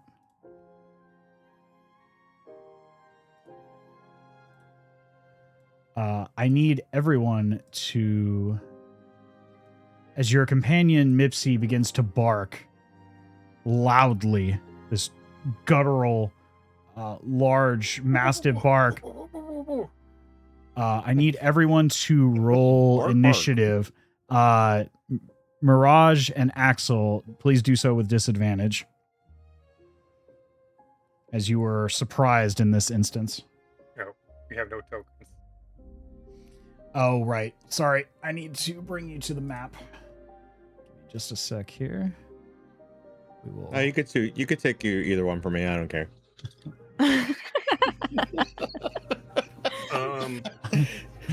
I don't know why.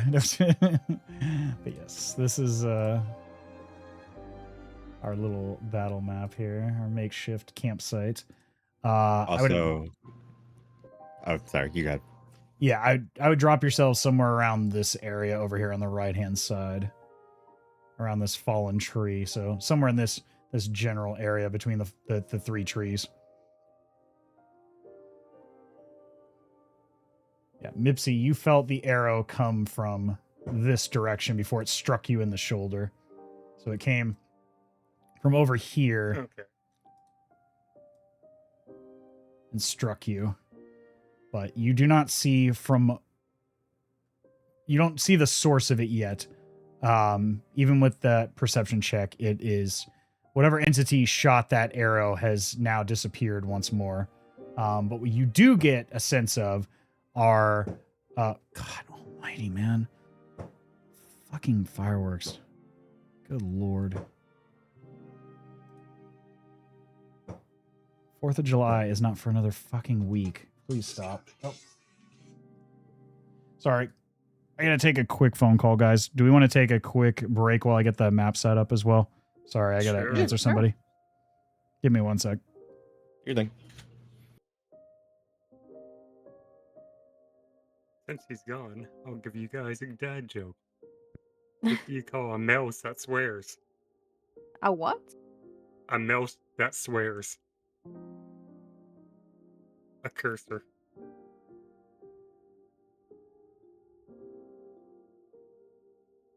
No response. I mean, hold on. I'll fix it. There you go.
Oh, they're gnolls.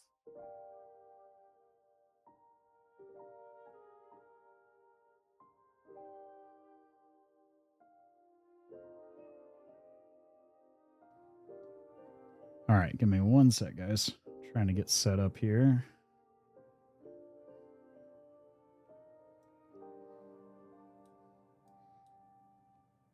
And then give me one more moment here.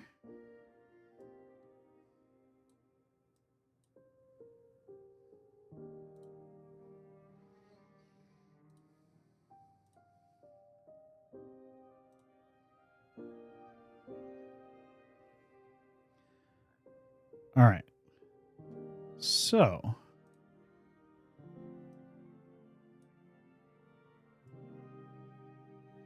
We should be good now if you guys, I think, we'll take your original roll, Axel. And then, yeah, 14, you're good there.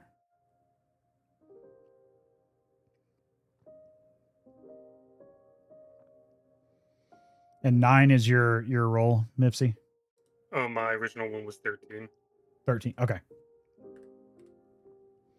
Got it.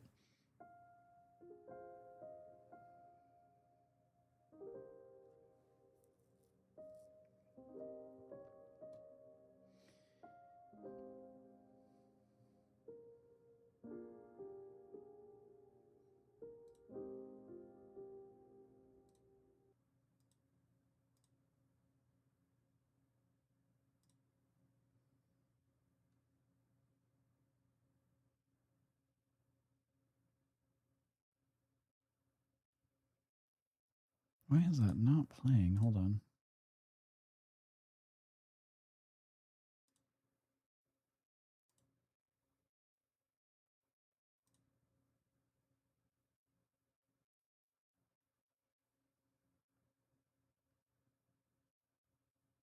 Is that music playing for you guys? Yes. What the fuck? Why is it not playing on my end? Yep. What the hell, man? Now it's not playing from this one either. That's really weird. What is going on?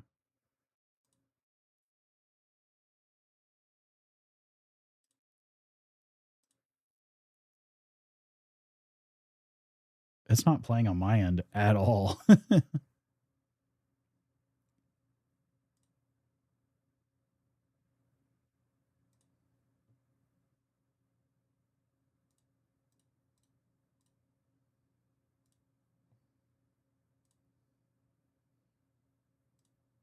Hold on one sec here.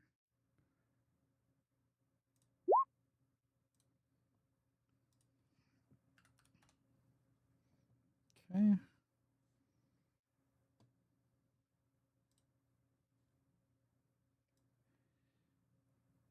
Just a moment.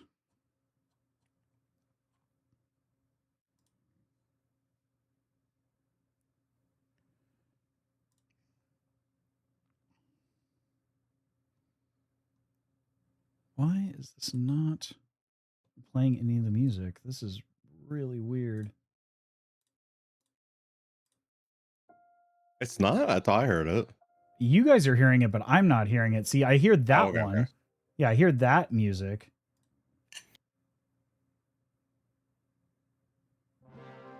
Okay.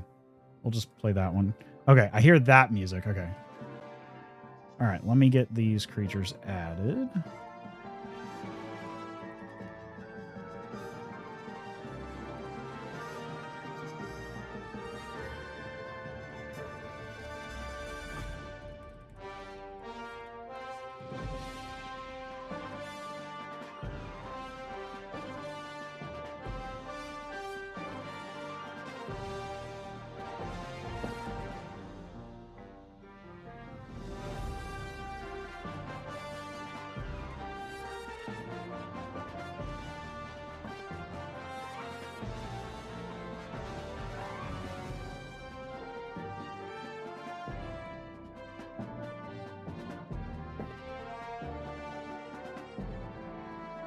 Okay.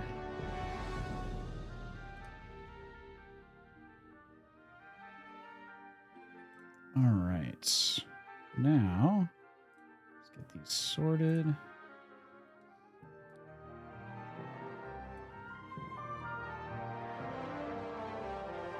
Well,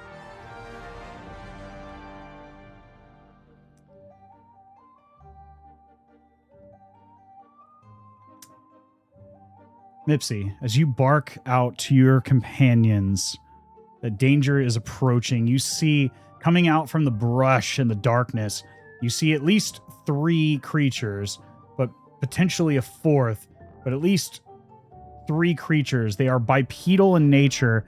They have slung across their back, some of them bows, the crudely made bows, as well as these crudely made clubs and sharpened swords of sorts with rusted scrap armor. They are canine-like in nature, but they are bipedal with leather garments and just scrap pieces all over. One in particular is quite a bit larger than the other two that you see, but they all have the same scent of wet dog and blood. And they are approaching your group, surrounding you from all sides. Go for it. But with the surprise attack, you don't see the source of it, but you definitely feel it as that arrow pierces into your shoulder. But with that, Mirage, you're surprisingly, even with as drowsy as you are the first to react. What would you like to do?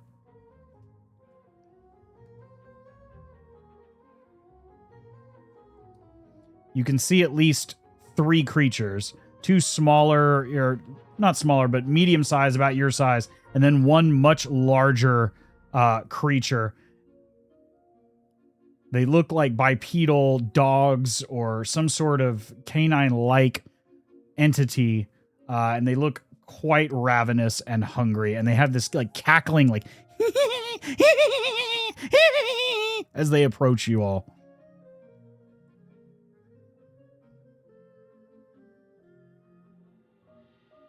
I don't like going first.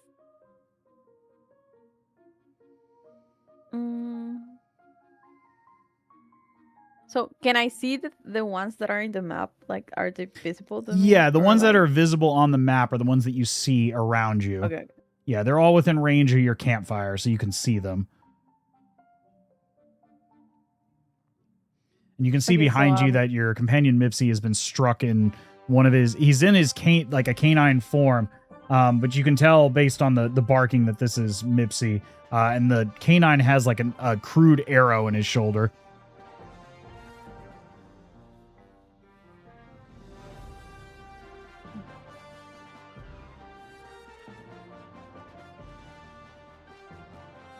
So I am going to move here. Okay. And as a bonus action, I'm going to try to hide. Okay. Give me a stealth check, please.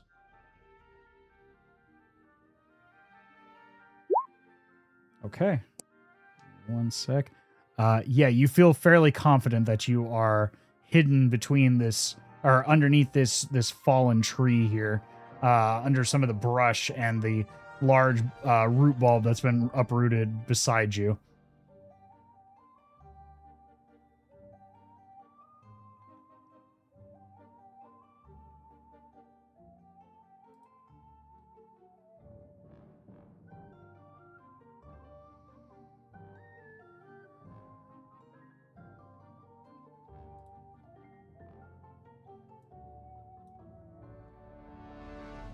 That's Okay, your... then I'm going...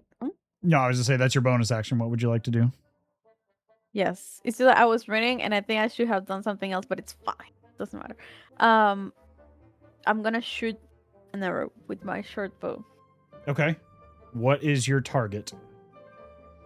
I don't know how to... This guy. The big one? Mm. Okay. Go ahead, and you have advantage because you are hidden. So go ahead and take your shot. Wait.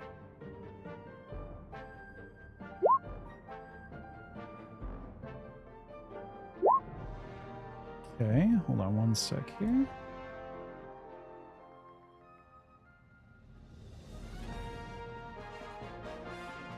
Unfortunately, that shot just misses the larger creature as it pings off the shoulder armor and just misses. Dang it. Okay.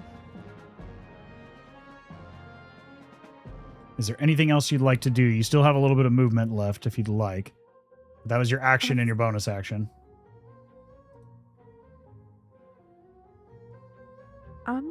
going to. How much did I move? 50? 15. Yeah, you still have another 15 foot of Mhm. movement. I'm going to move like here. Okay. Just back up a little bit. All right. Shoot, I closed the turn order again. All right. You know what? I'm going to go here. Okay. I think it's enough. I have enough, right? Yeah, you still had 15 foot of movement. That's fine. Mipsy, we are on to you. What would you like to do?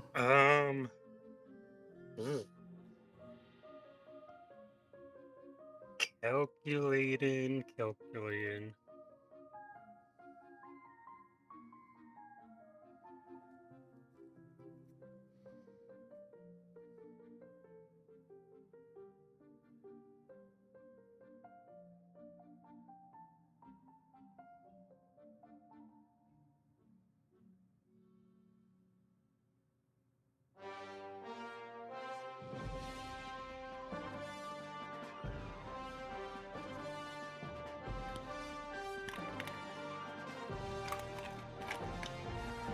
Yay. I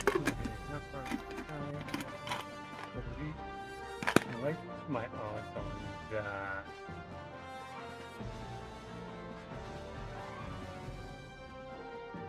There's a tree right there. So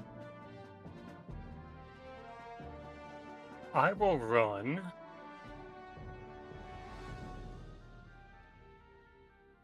right here. I'll Okay. drop out of my pupper form. Okay. I will use Magic Stone. And we will bring out the sling. Okay. That misses. Yeah, unfortunately, that definitely misses. Which one are you targeting? The big guy or the little guy? The big guy. Okay, yeah, it definitely misses the big guy. I'm trying to get partial cover from that tree there. It doesn't move. That's all. Okay. The large canine individual, and as you take a closer look at these creatures, Mipsy, I believe you're proficient in nature, correct? Yes, I am. Yeah, you would recognize these creatures. They are known as snarlers. Or not howlers, I'm sorry. Okay. And you know they're very much like pack animals. And it's usually the biggest, nastiest one is the leader. And you seem to be quite familiar with him as you tried to shoot a stone at him already.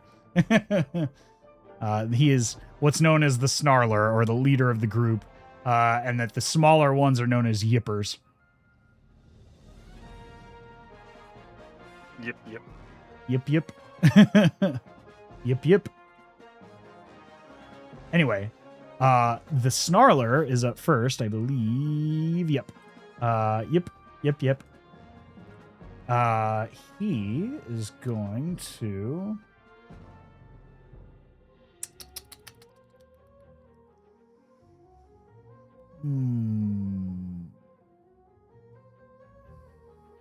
Oh, first of all, since you missed your attack, you begin to hear this right after you miss, Mipsy. You begin to hear this cacophony of cackles, of this laughter that comes from all three of them after you miss your shot. As you hear this, and it's got this unsettling, like unnatural sound to it.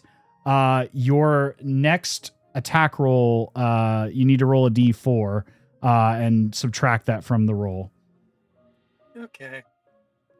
As they release their discouraging laughter is what it's called. Or discouraging chuckle. Yeah, attack roll or ability check. Would that have happened to me? Because I missed no, he used it on his last reaction. Oh, I see. Yeah, it's a reaction. But let's see. can't quite get to anybody. So you have partial cover. Let's see. Oops. No. No, he can actually get to you. So he is going to... You're the closest target, Axel. You're also the biggest meal. As he runs up on you, he's going to take 2 attacks with his chomp and his blade. The first one is... That is a 14 to hit? Yep. Okay. And then the next one with his club, not his blade, his club. That is... I don't think that hits. That's that's only an 8. So one of them gets through. So with his bite, he bites into your shoulder, and you take 5 points of piercing damage. Okay.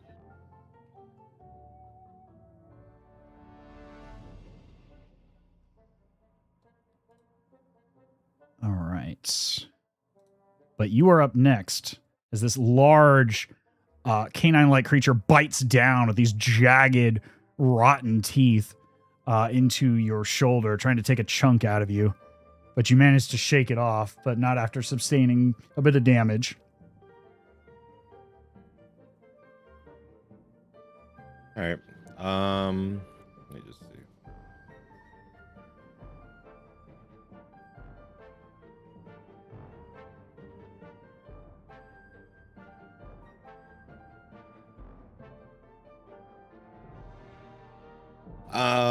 I am going to use a bonus action, and I'm going to put on a mask.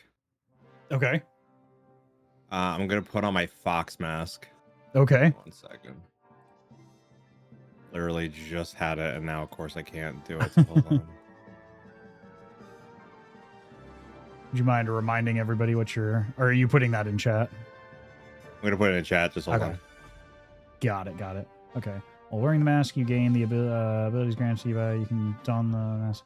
Ability of mask requires a saving throw. For fox wearing this mask, you can move through hostile creature space regardless of its size. Another creature's space isn't difficult terrain for you. Additionally, your AC increased by 1, and when you make a dexterity saving throw, you can use your reaction to gain advantage on the roll. For movement. Got it. Okay. Cool. All right, and then I'm just gonna stab him with a dagger. Okay. Let's see it. Stabby. Yikes! You That go was to terrible. stab, and the actual tip of the dagger snaps as it hits one of his rusted plates. Your dagger will have a negative modifier as it snapped on the end of his metal. Cool.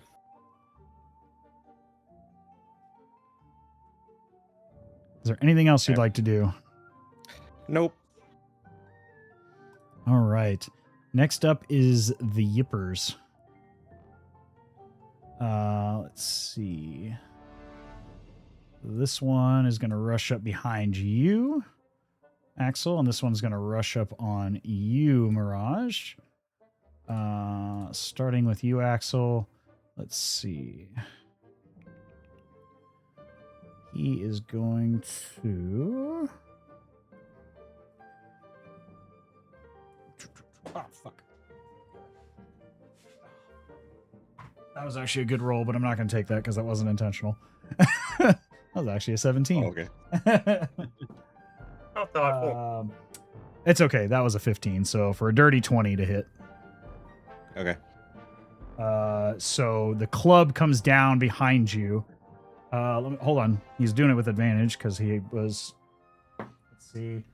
No, that one's less. Okay, so it still hits. That is 9 bludgeoning damage as a solid strike hits you from behind the head.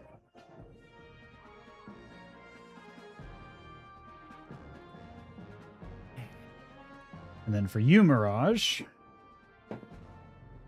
That is 13 to hit. That misses. Okay.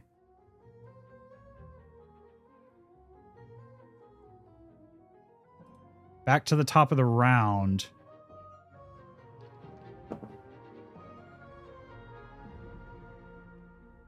Mipsy. Again, you hear this, you catch this whiff of bloodlust from inside that tree line over here to the left as another arrow comes whizzing towards you. Does a 23 hit? Oh God, yes. Okay. Let me check. Yes. That is 7 piercing damage as another arrow slides in and catches you in the waist. As you see that there is another one of these creatures over here in the tree line. What the fuck? Why is this not working? Oh, I think I have to move it. God dang it. Move it to that layer. There we go. This one has a really crude looking longbow and was the first shot. Did I take him off the board? Hold on. This is also a form of howler, but they are known as a howler stalker and are more specialized in covertness. They actually rolled a natural 20, so that's why they're at the top of the round. These guys are rolling pretty damn good.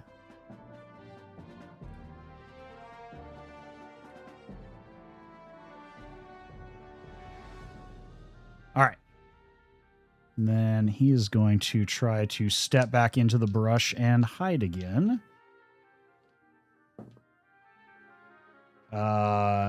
Yeah, that's definitely gonna do it. So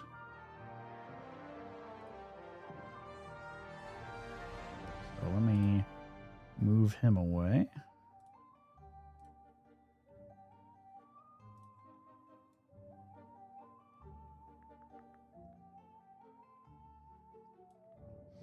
All right.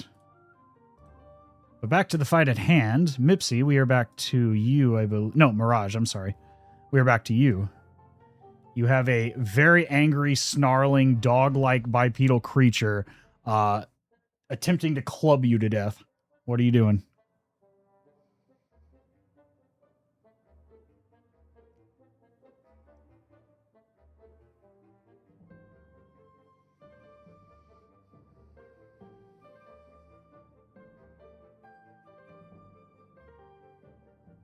I was muted. Sorry. I'm going to bonus action, steady aim, Okay. and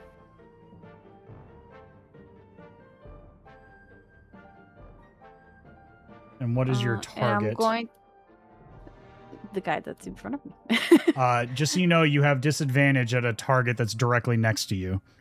But that would be offset by your steady aim. It would just be a straight Yes. roll. Yeah. Mm-hmm. Okay. So it'd just be a straight roll in this case to hit.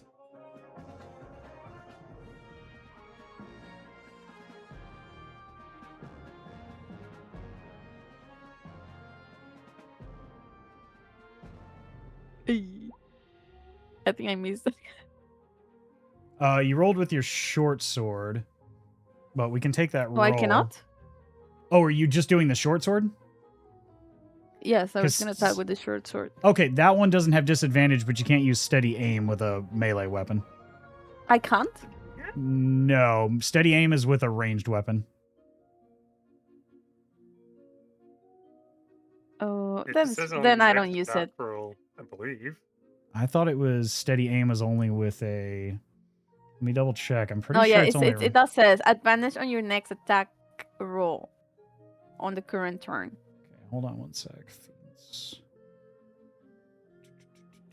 Class features. Where is it? Steady aim.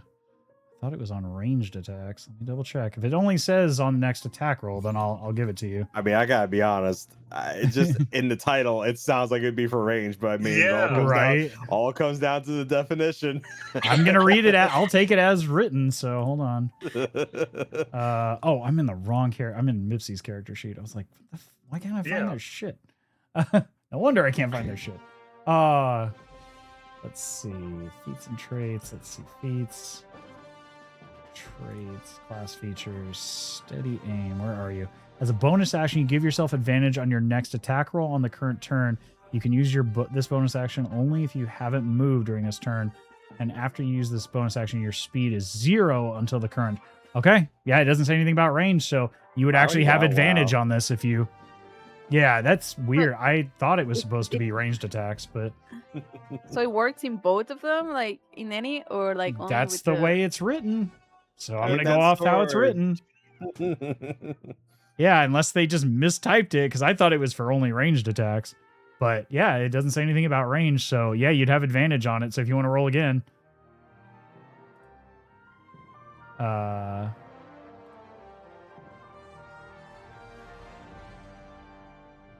And this would proc your sneak attack. Yeah, 22 definitely hits. So yeah, you definitely go ahead and roll your damage, and you get sneak attack on this as well.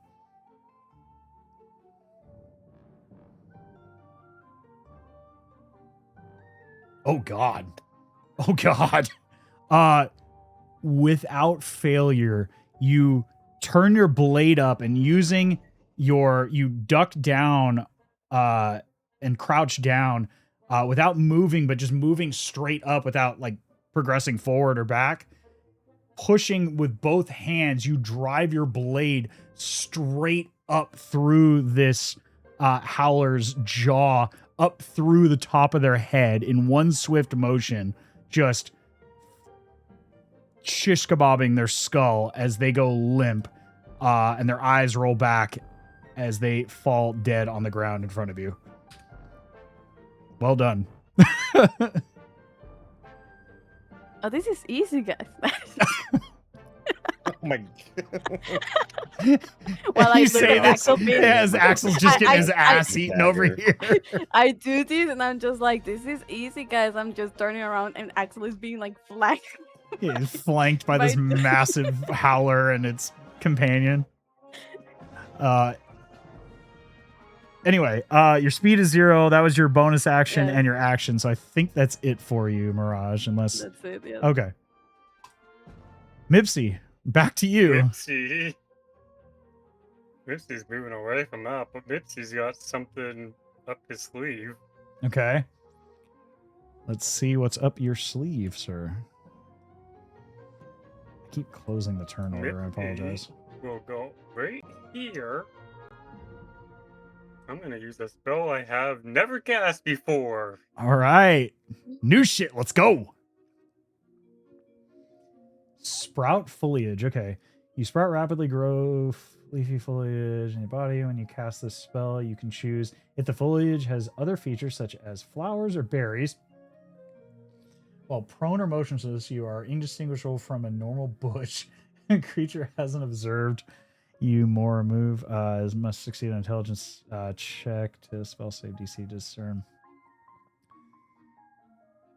To become disguised again from a creature that has discerned you for what you are, you must take the hide action while you're unseen creature.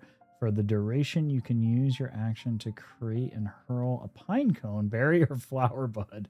When you do so, make a ranged attack against a creature within 30 feet of you. On a hit, the target makes a takes bludgeoning damage. That is spelled wrong. Oh no, it isn't. I thought that was spelled wrong. I thought it said blood gooning. I'm sorry. I'm like staring at it like at the corner of this screen. Sorry. Damage equal to 1d6. What's your spell save? Okay. Blood gooning. All right. So I'm assuming you need to take the hide action because they have seen you. If that's what you're attempting to do here. Yeah, I guess I would have to. Okay. Well, with that. Is that part of the... Okay, is this an action to cast, or is this a... It's one action. Yeah. Okay. And then you would need to use your bonus action to hide, I guess, is what it says? I can't do a bonus action. That's I'm right. Rogue. Not a rogue. Okay. But I will fall prone. Okay. Now I'm a bush. Now I'm bush. So you go full I'm Barbara Bush. So you go full Fortnite on us. Yeah, Okay. All right. my third. You're a bush. Is bush. Barbara Bush. Snarler is up next.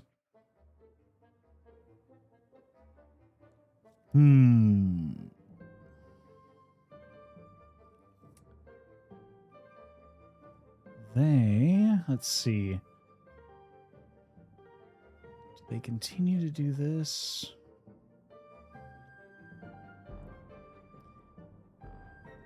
Tell you what, I'm gonna roll to see what they do here. Yes, they are going to step away from you, Axel, and they're going to come after you, Mirage, seeing that you just killed one of the other ones. Axel, you do get an attack of opportunity as he passes outside your melee range. So I know you said that I would be -1 for my dagger. How would you feel if I actually had a second dagger in my inventory? What about second dagger? Yes, that's fine. What about second dagger? We'll go with second dagger. Let's see it. I figured you probably had a second one. Yeah, 20 definitely hits. Oh yeah, okay. What about second dagger? You know what they say, first is the worst, but second is the best. Oh my god. All right, roll your damage. Okay. Not bad. I'll mark that he's taken some hits. Mirage, he is going to run up on you and try to bite you to start with, and then he's going to try to club you. So to start with the bite. Yeah, that's a 22 to hit. Yes. And then for the club, that is a 12 though. I don't think the club hits. But the Nice. bite's gonna go through. Oh my god, what a shit damage roll. That is 4 points of piercing damage as they bite into your left arm.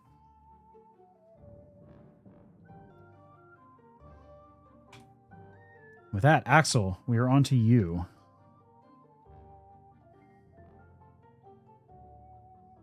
I am going to cast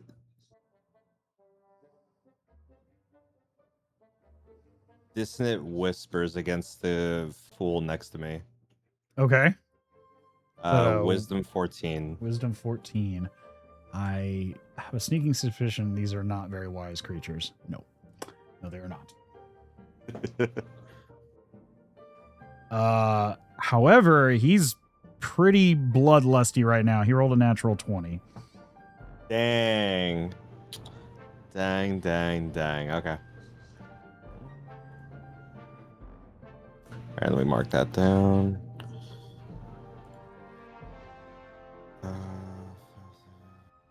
Okay, so you still take half, though. Okay. Go ahead and roll your damage.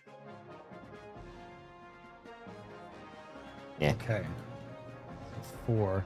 You begin to see a bit of blood drip out of one of the eye sockets and one of the ears, but they are still focused wholly on the meal at hand, so to speak. All right. And the is there anything else you'd like to do? Yeah, I'm just double checking one thing. Yeah, I think with your fox mask, you don't take attacks of opportunity if you step away. Yeah, but I want to stay up next to this guy at least. Just so if he tries to bail or something. I am going to, never mind, that actually requires a action, so never mind. I'm not gonna do it. I'm chilling. Okay. Well, the Yipper is going to swing back at you with his club. That is a 14 to hit. Fuck, just got it. Yeah. Okay. That is... God damn, I keep running shit on it. Damage. 3 points of bludgeoning damage. Still here. All right. Now... Boy in the shadows. Fuck. That is Mirage. Does a 13 hit? No, I miss it. You watch as a arrow sails past your ear just on one side as the stalker in the bushes has reappeared. Because he missed, he can't try to hide again, unfortunately. So I'm going to move him over here. Move him back on screen here. And he is going to move... Let's see. He's going to try to move over here. Yeah. But he can't hide again because he missed his shot. Even with fucking advantage, man. God. I'm going to change that dot because that looks too much like damage. I'm going to change this to... Let's go purple. All right. But yes, they are back on the board. Damn it, I keep closing this. Apologies. Mirage, we're back to you. You have a very nasty, drooling, large dog creature staring you in the face, attempting to eat you whole.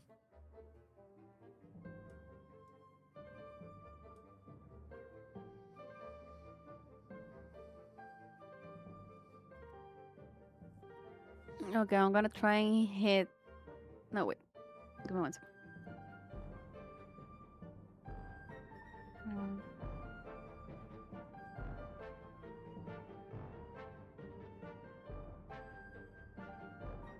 No, sure. I'm gonna try and swing the short sword one more time. Okay.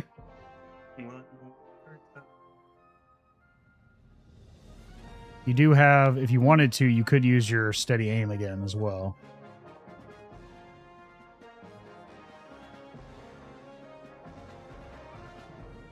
So that would give you advantage. But you would get your sneak attack either way because you're adjacent with your companion. It's more so just... Steady aim is bonus action, right? Yes, it is a bonus action.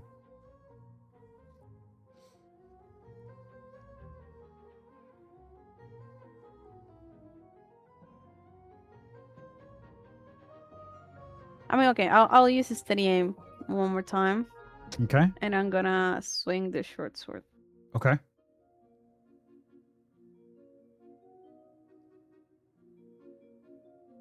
Okay, and 18 hits. Go ahead and roll again to see if you crit. Or you could just roll another 18. But that hits either way. So go ahead and roll your damage. And you do get sneak attack for both the advantage and your proximity to your companion. God damn. A solid strike as you drive it up under the ribs using that same strategy from before. This is a much more stout creature, but that is still a brutal amount of damage. And he is definitely bloodied from that strike. As he cries out. Go ahead. I was gonna say I was gonna use one weak point to use Maker's Mark. Okay. So whenever I attack with a one-handed weapon as my attack, I can use like the Signet Ring and deal 1d4 plus 4 bludgeoning damage plus 1d6 fire damage. Oh my god. Okay. Let's see it. Blow him up. Light him up. Okay, 1d4 plus 4 bludgeoning, you said? Mm-hmm. Okay, so And then that's... So that's 7. And then 1d6 of fire damage? Yes. Okay. Okay. Another 9 damage. Yeah, you drive that in and like a delayed reaction, you see this ignition off the end of the hilt of your sword as it begins to sear the flesh as he just cries out in this awful like cacophony, and it kind of like as soon as he begins to cry out, it's still like a cackling sort of noise, but it's more like guttural and angry now, and the others begin to like chime in unison in this awful like symphony of like cackling chuckles from these creatures. But he is looking a lot more burned and hurt now.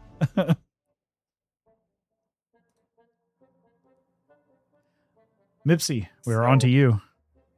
I'm gonna kneel, Okay. grabbing my quarterstaff. Okay. Does he know I'm there? Give me a stealth check. Oh well, because I'm not using a hide Oh. action. That's why I'm like, does he know? I will roll. Passive stealth would be. Well, let me and I see. love I'm trying to read this to make sure I'm doing this right. Oh no, they have to roll against your DC. Yeah, they have to roll investigation against your DC. Yeah. Okay, that makes more sense. Got it. Okay, I'm gonna roll this on the board. What's your DC? DC for that would be 13. 13. Okay, so all right, they have a -1 to intelligence. So 13. He has to roll. What is that? A 14 to save? 14. Yeah, 14 up. Yep. All right, so I'm gonna roll this on the table. Table. Boo. That's fine. Unfortunately, he does see you in the bush. Your red skin sort of peeking out through the foliage. That's fine. I'll just kneel. Yeah, you do have advantage if you flank there. Yeah. We are hitting with the quarterstaff. All right, Two-handed. Let's go. With a -D4 to this. Okay. Because you gave me that D4. I don't think an 11 is Was that the gonna hit. next? Oh. Well, no, it would have been the next. Was it the next turn? No. Hold on. Let me double check because I don't know if it said next turn or your next roll. Let me see. Let's see. The next time the attacker makes an attack roll or an ability check. Okay. Yeah. So then it would be. Okay. I don't think an 11 is going to hit anyways. No, it is not. And yeah, 4 definitely I does want to roll not. anyways. God damn, man. Your dice tonight are brutal. Good Lord, man. Yeah, unfortunately, your staff just, like, you go to hit and it just goes right up under his arm, and you're like, you go to like push it back again and again, and it's just like, you just keep airballing multiple times out of the push. You're at some point, you're like, is this thing even corporeal? You think you're swinging at a spirit for some reason. I'll just respawn with this. Oh my god. Oh Lord. Anyway, the Snarler, so are you prone right now, Mipsy? I would stand up fully. Okay. Damn it. I was gonna say if you're prone.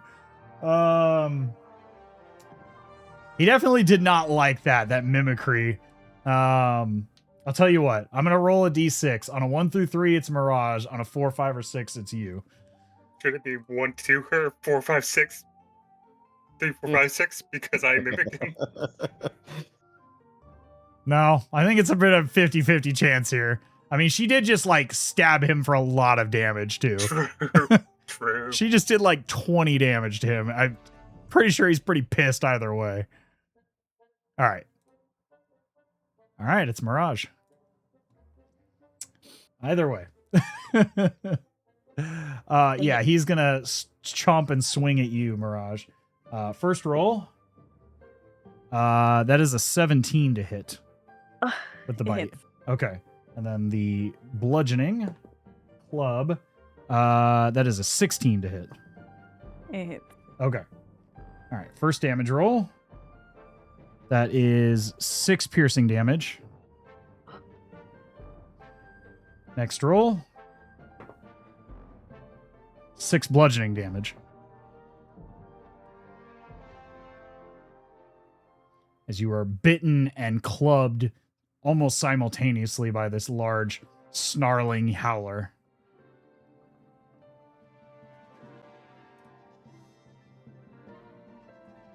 Axel, we're back to you. You still have a snarling, or a howling yipper in front of you. It's the smaller variant.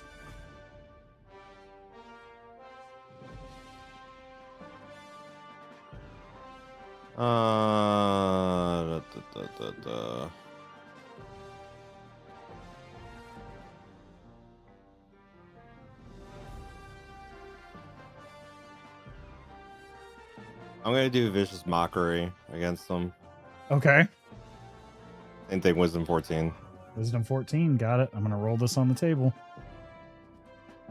So this is, I believe, just a straight roll. They don't have anything to... Yeah, this is just a straight roll, so 14 up. God damn. Fuck, dude. I'm showing you the rolls. I'm not bullshitting. Can you start rolling like me? I think this is like karma from the last session when I was rolling like shit and rolling threes the whole night. True. Yeah, right? The dice are like, all right, we'll throw you a bone for once. Is there anything else you'd like to do? Cry. Crying's a free action. Cry.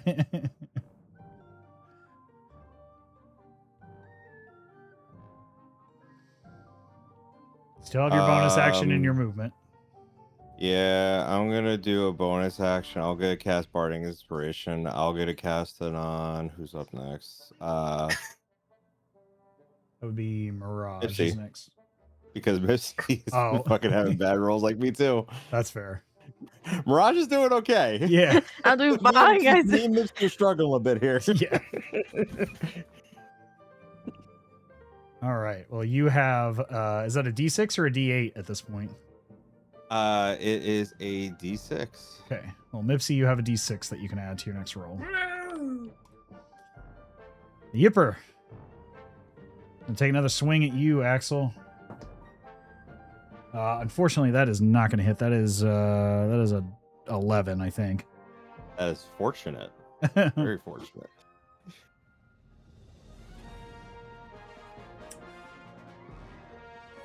Next is the Stalker. He is going to...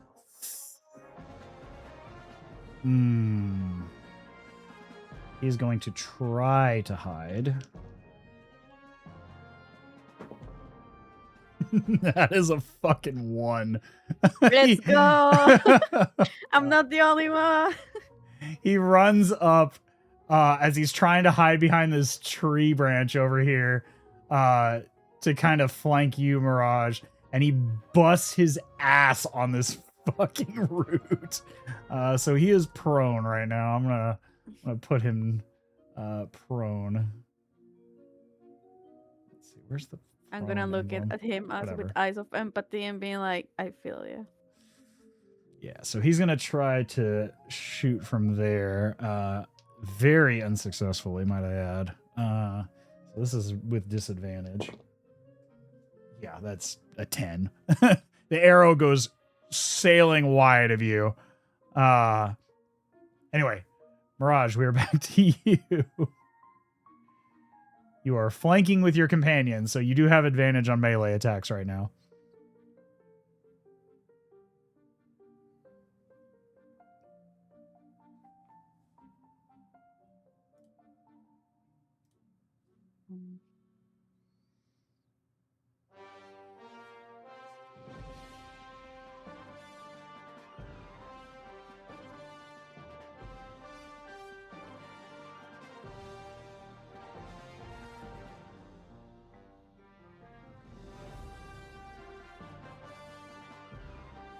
You good, Mirage? Okay. Yes, I was reading something. It was like, Oh, okay. I'm gonna attack one more time. Okay.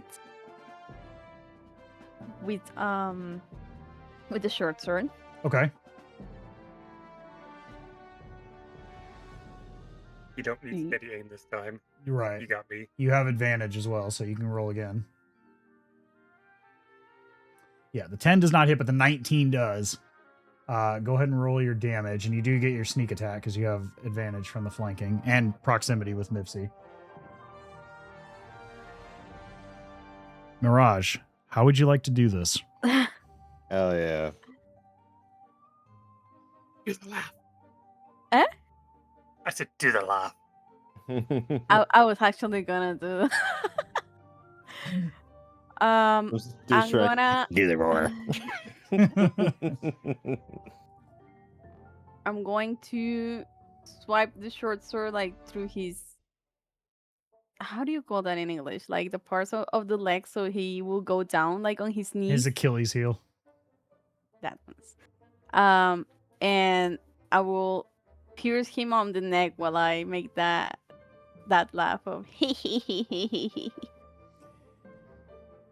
Mipsy and Axel, you watch as your companion Mirage slashes at the heels of this larger howler snarler leader as he's beginning to go down, a la Link from from Legend of Zelda, spinning slice straight through the throat as this creature is going down to their knees, as the whites of their eyes leave their form. The howler leader goes limp on the ground. If I can get a collective intimidation check from the three of you for the two remaining howlers to see whether or not they remain and fight or flee. Whoa.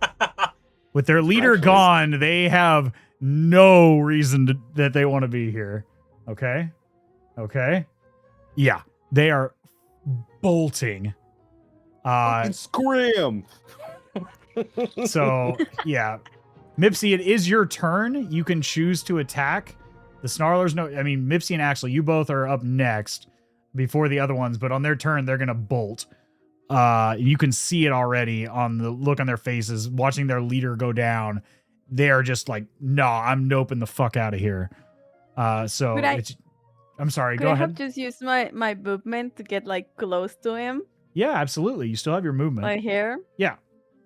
and just being like, "Don't run." Don't run. You just gutted their leader. This calm yet disturbingly soft, don't run, right in their ear. I love it. You know, All right. actually, I do have a question. Have Okay. a question. Go ahead. But I don't want to be that mean. Like, I will feel like It's blood D&D. I've first. seen way Fucking worse. hyenas. Who cares? Do it. Because because I don't know if it's like specifically like with one enemy at the time, because where is it? I have like bonus action to weapon fighting, but I don't know if I can move to another enemy and still use Yes, it, you or is can. it just like You can. use for one? No, you can attack multiple enemies as long as you have the ability to do so. Okay, and that is a bonus action, right? Yes, you can Yes, bonus action attack with an offhand weapon, yes.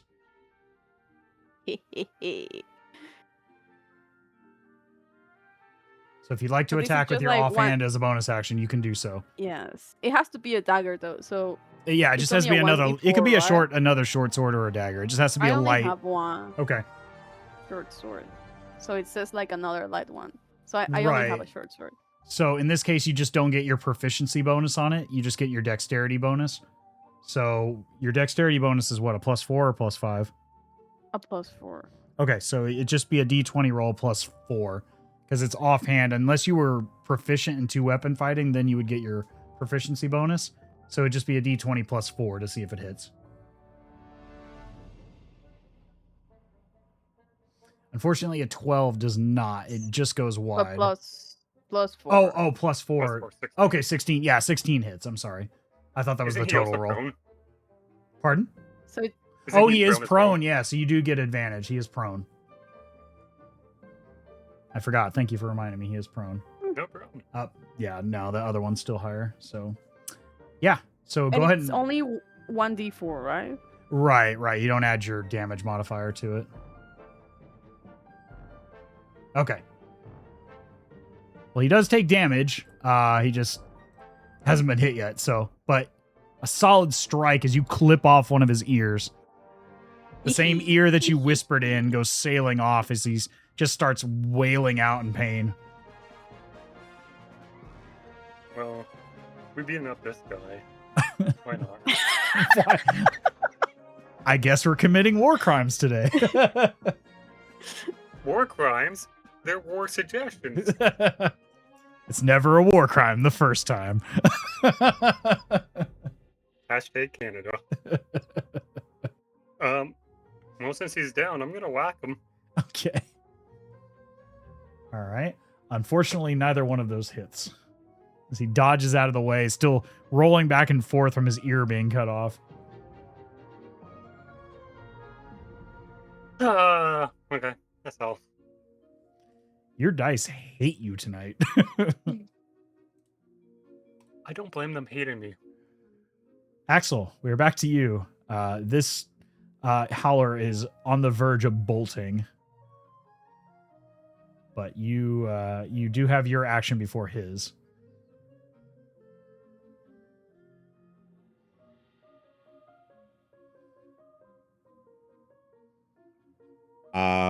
Okay. I am gonna walk. I could just leave, right? Yeah, you don't take opportunity Okay. attack. Not with the mask on, I don't believe. Okay. Hey, buddy. It's okay. I'm not going to do anything. I'm going to walk. Then I turn around and I say, Psych. God damn and it, I then knew I'm it. gonna. You and asshole. I'm gonna try to cast. I'm almost dead. I need this. Need this. All I right. need this. What do you cast? Casting Jolt. Okay. Oh my, yeah, that definitely hits.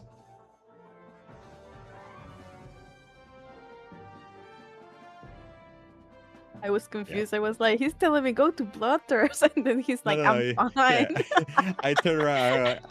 I'm not I going was to do like, I anything love again. it. I love it. Psych. And then I do it specifically like a finger gun, like. Psych.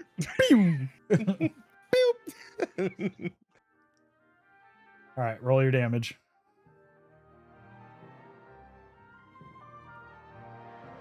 How do you want to do this? He didn't have a lot of HP, man.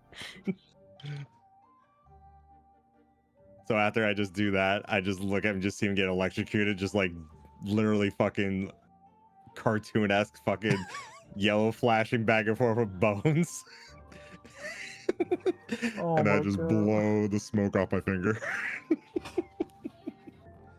It's never a war crime the first time. All right. Well, the Yipper is no more. This Stalker is going to bolt. Both Mirage and Mipsy, you both get a attack of opportunity. So, Oh, I would love to. I'm. Which one of you wants to go first? I am, because I don't trust my A roll. 15 just hits. Okay. 7 bludgeoning. Okay. He is on the verge of death. He is like just clinging on. That hit is going straight to the balls. I don't care. As he's like running away, Mirage, you watch as your companion Mipsy just uppercuts him with the end of the staff straight to the seeds. As he is struggling to step away and just like can't even run. His speed is like a quarter at this point. Because his balls are just like smashed at this point. You do get your attack of opportunity as well. If you want to combo this. Finish him. I will even give you advantage from that, because narratively it's funny. So I roll like a regular attack, or how do I roll? Yeah, you roll your short sword, whatever your melee weapon is. So in this case, your short sword.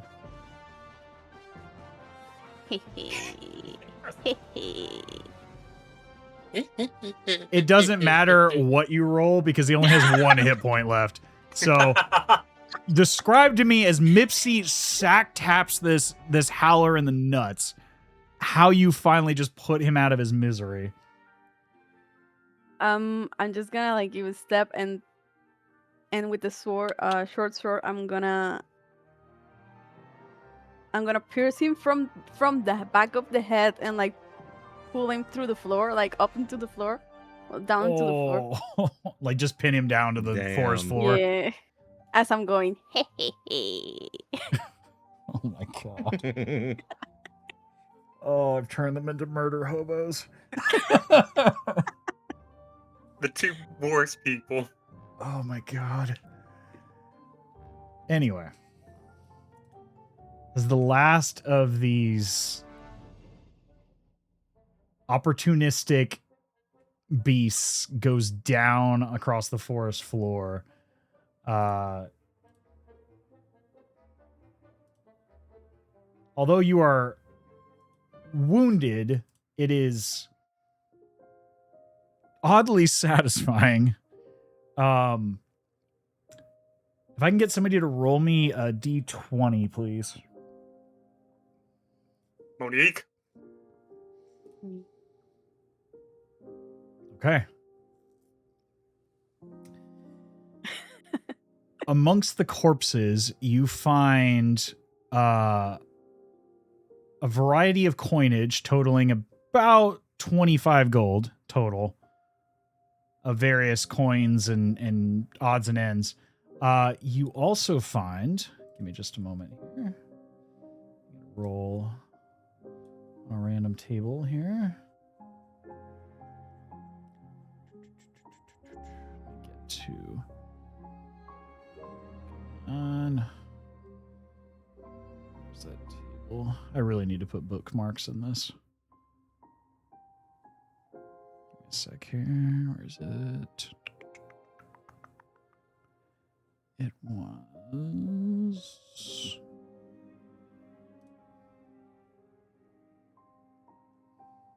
Where's that list?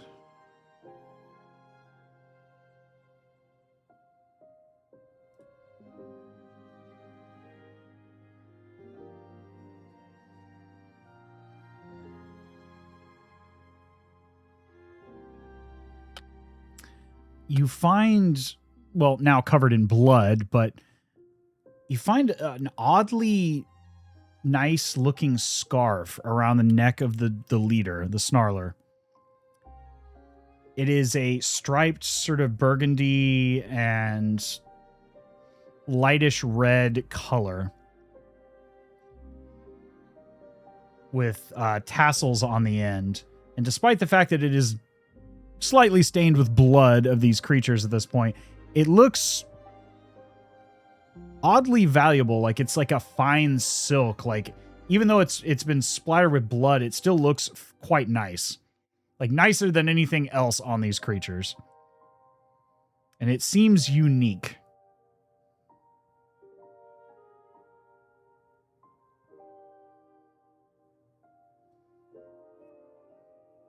Like oddly worth taking with you.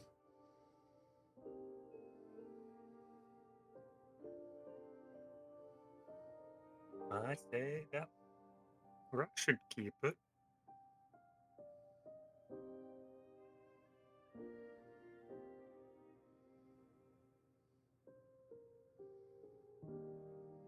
I'm gonna grab it Okay. and I'm going to wrap it like on my arm. You know, like on the side of the arm.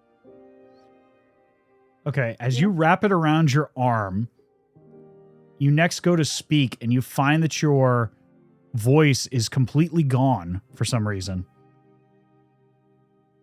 Like it's completely been covered up. Like you go to speak and like you can hear the words in your mind, but you go to speak and nothing comes out.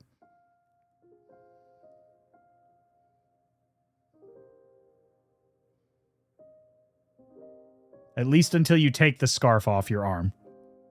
I'll take it off. And as you're like, you're going to like, you go to say something and you're like, and then suddenly you realize when the scarf is not on you, And as you fling it off, like you pull it off of yourself to like, and then you find yourself with your voice back, you fling forward and Mipsy, it wraps around your arm, and the same thing happens as it wraps around your arm, almost like a la Indiana Jones, like almost like a whip. It doesn't hurt, but the moment it wraps around you, you lose your voice, and you are completely silenced as it's wrapped around you. Grab a hold of it. Let's just stuff it in a bag.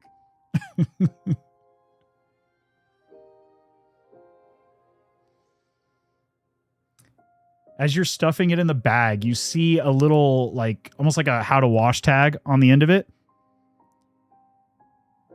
And it has a really short, like, fine print description on it that says Scarf of Muffling. Interesting. With a short description. For mechanical purposes, this soft and well-loved scarf wraps snugly around the wearer's neck, making anyone who adorns it feel extra cozy. As an action, you can throw the scarf at a creature within 60 feet of you. The target must succeed on a DC 14 dexterity saving throw, or the scarf magically wraps around its mouth, preventing it from speaking. A creature can use its action to make a DC 14 strength athletics check to pull the scarf off of itself or another creature within its reach on a success. The scarf can be thrown in this way 3 times, and it regains all expended uses daily at dawn. That's pretty cool. 3 times, it's it? Yeah, you can use it 3 times daily, and then it regains all of its charges at dawn. So basically, like it has a 60-foot range. You use it like almost like a whip, but it wraps around the target's mouth and basically silences them. And then they have to succeed on an athletics check to remove it.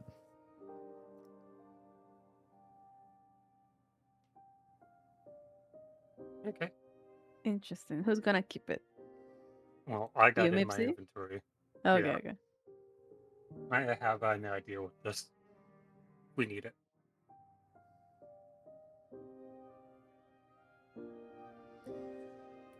But nevertheless,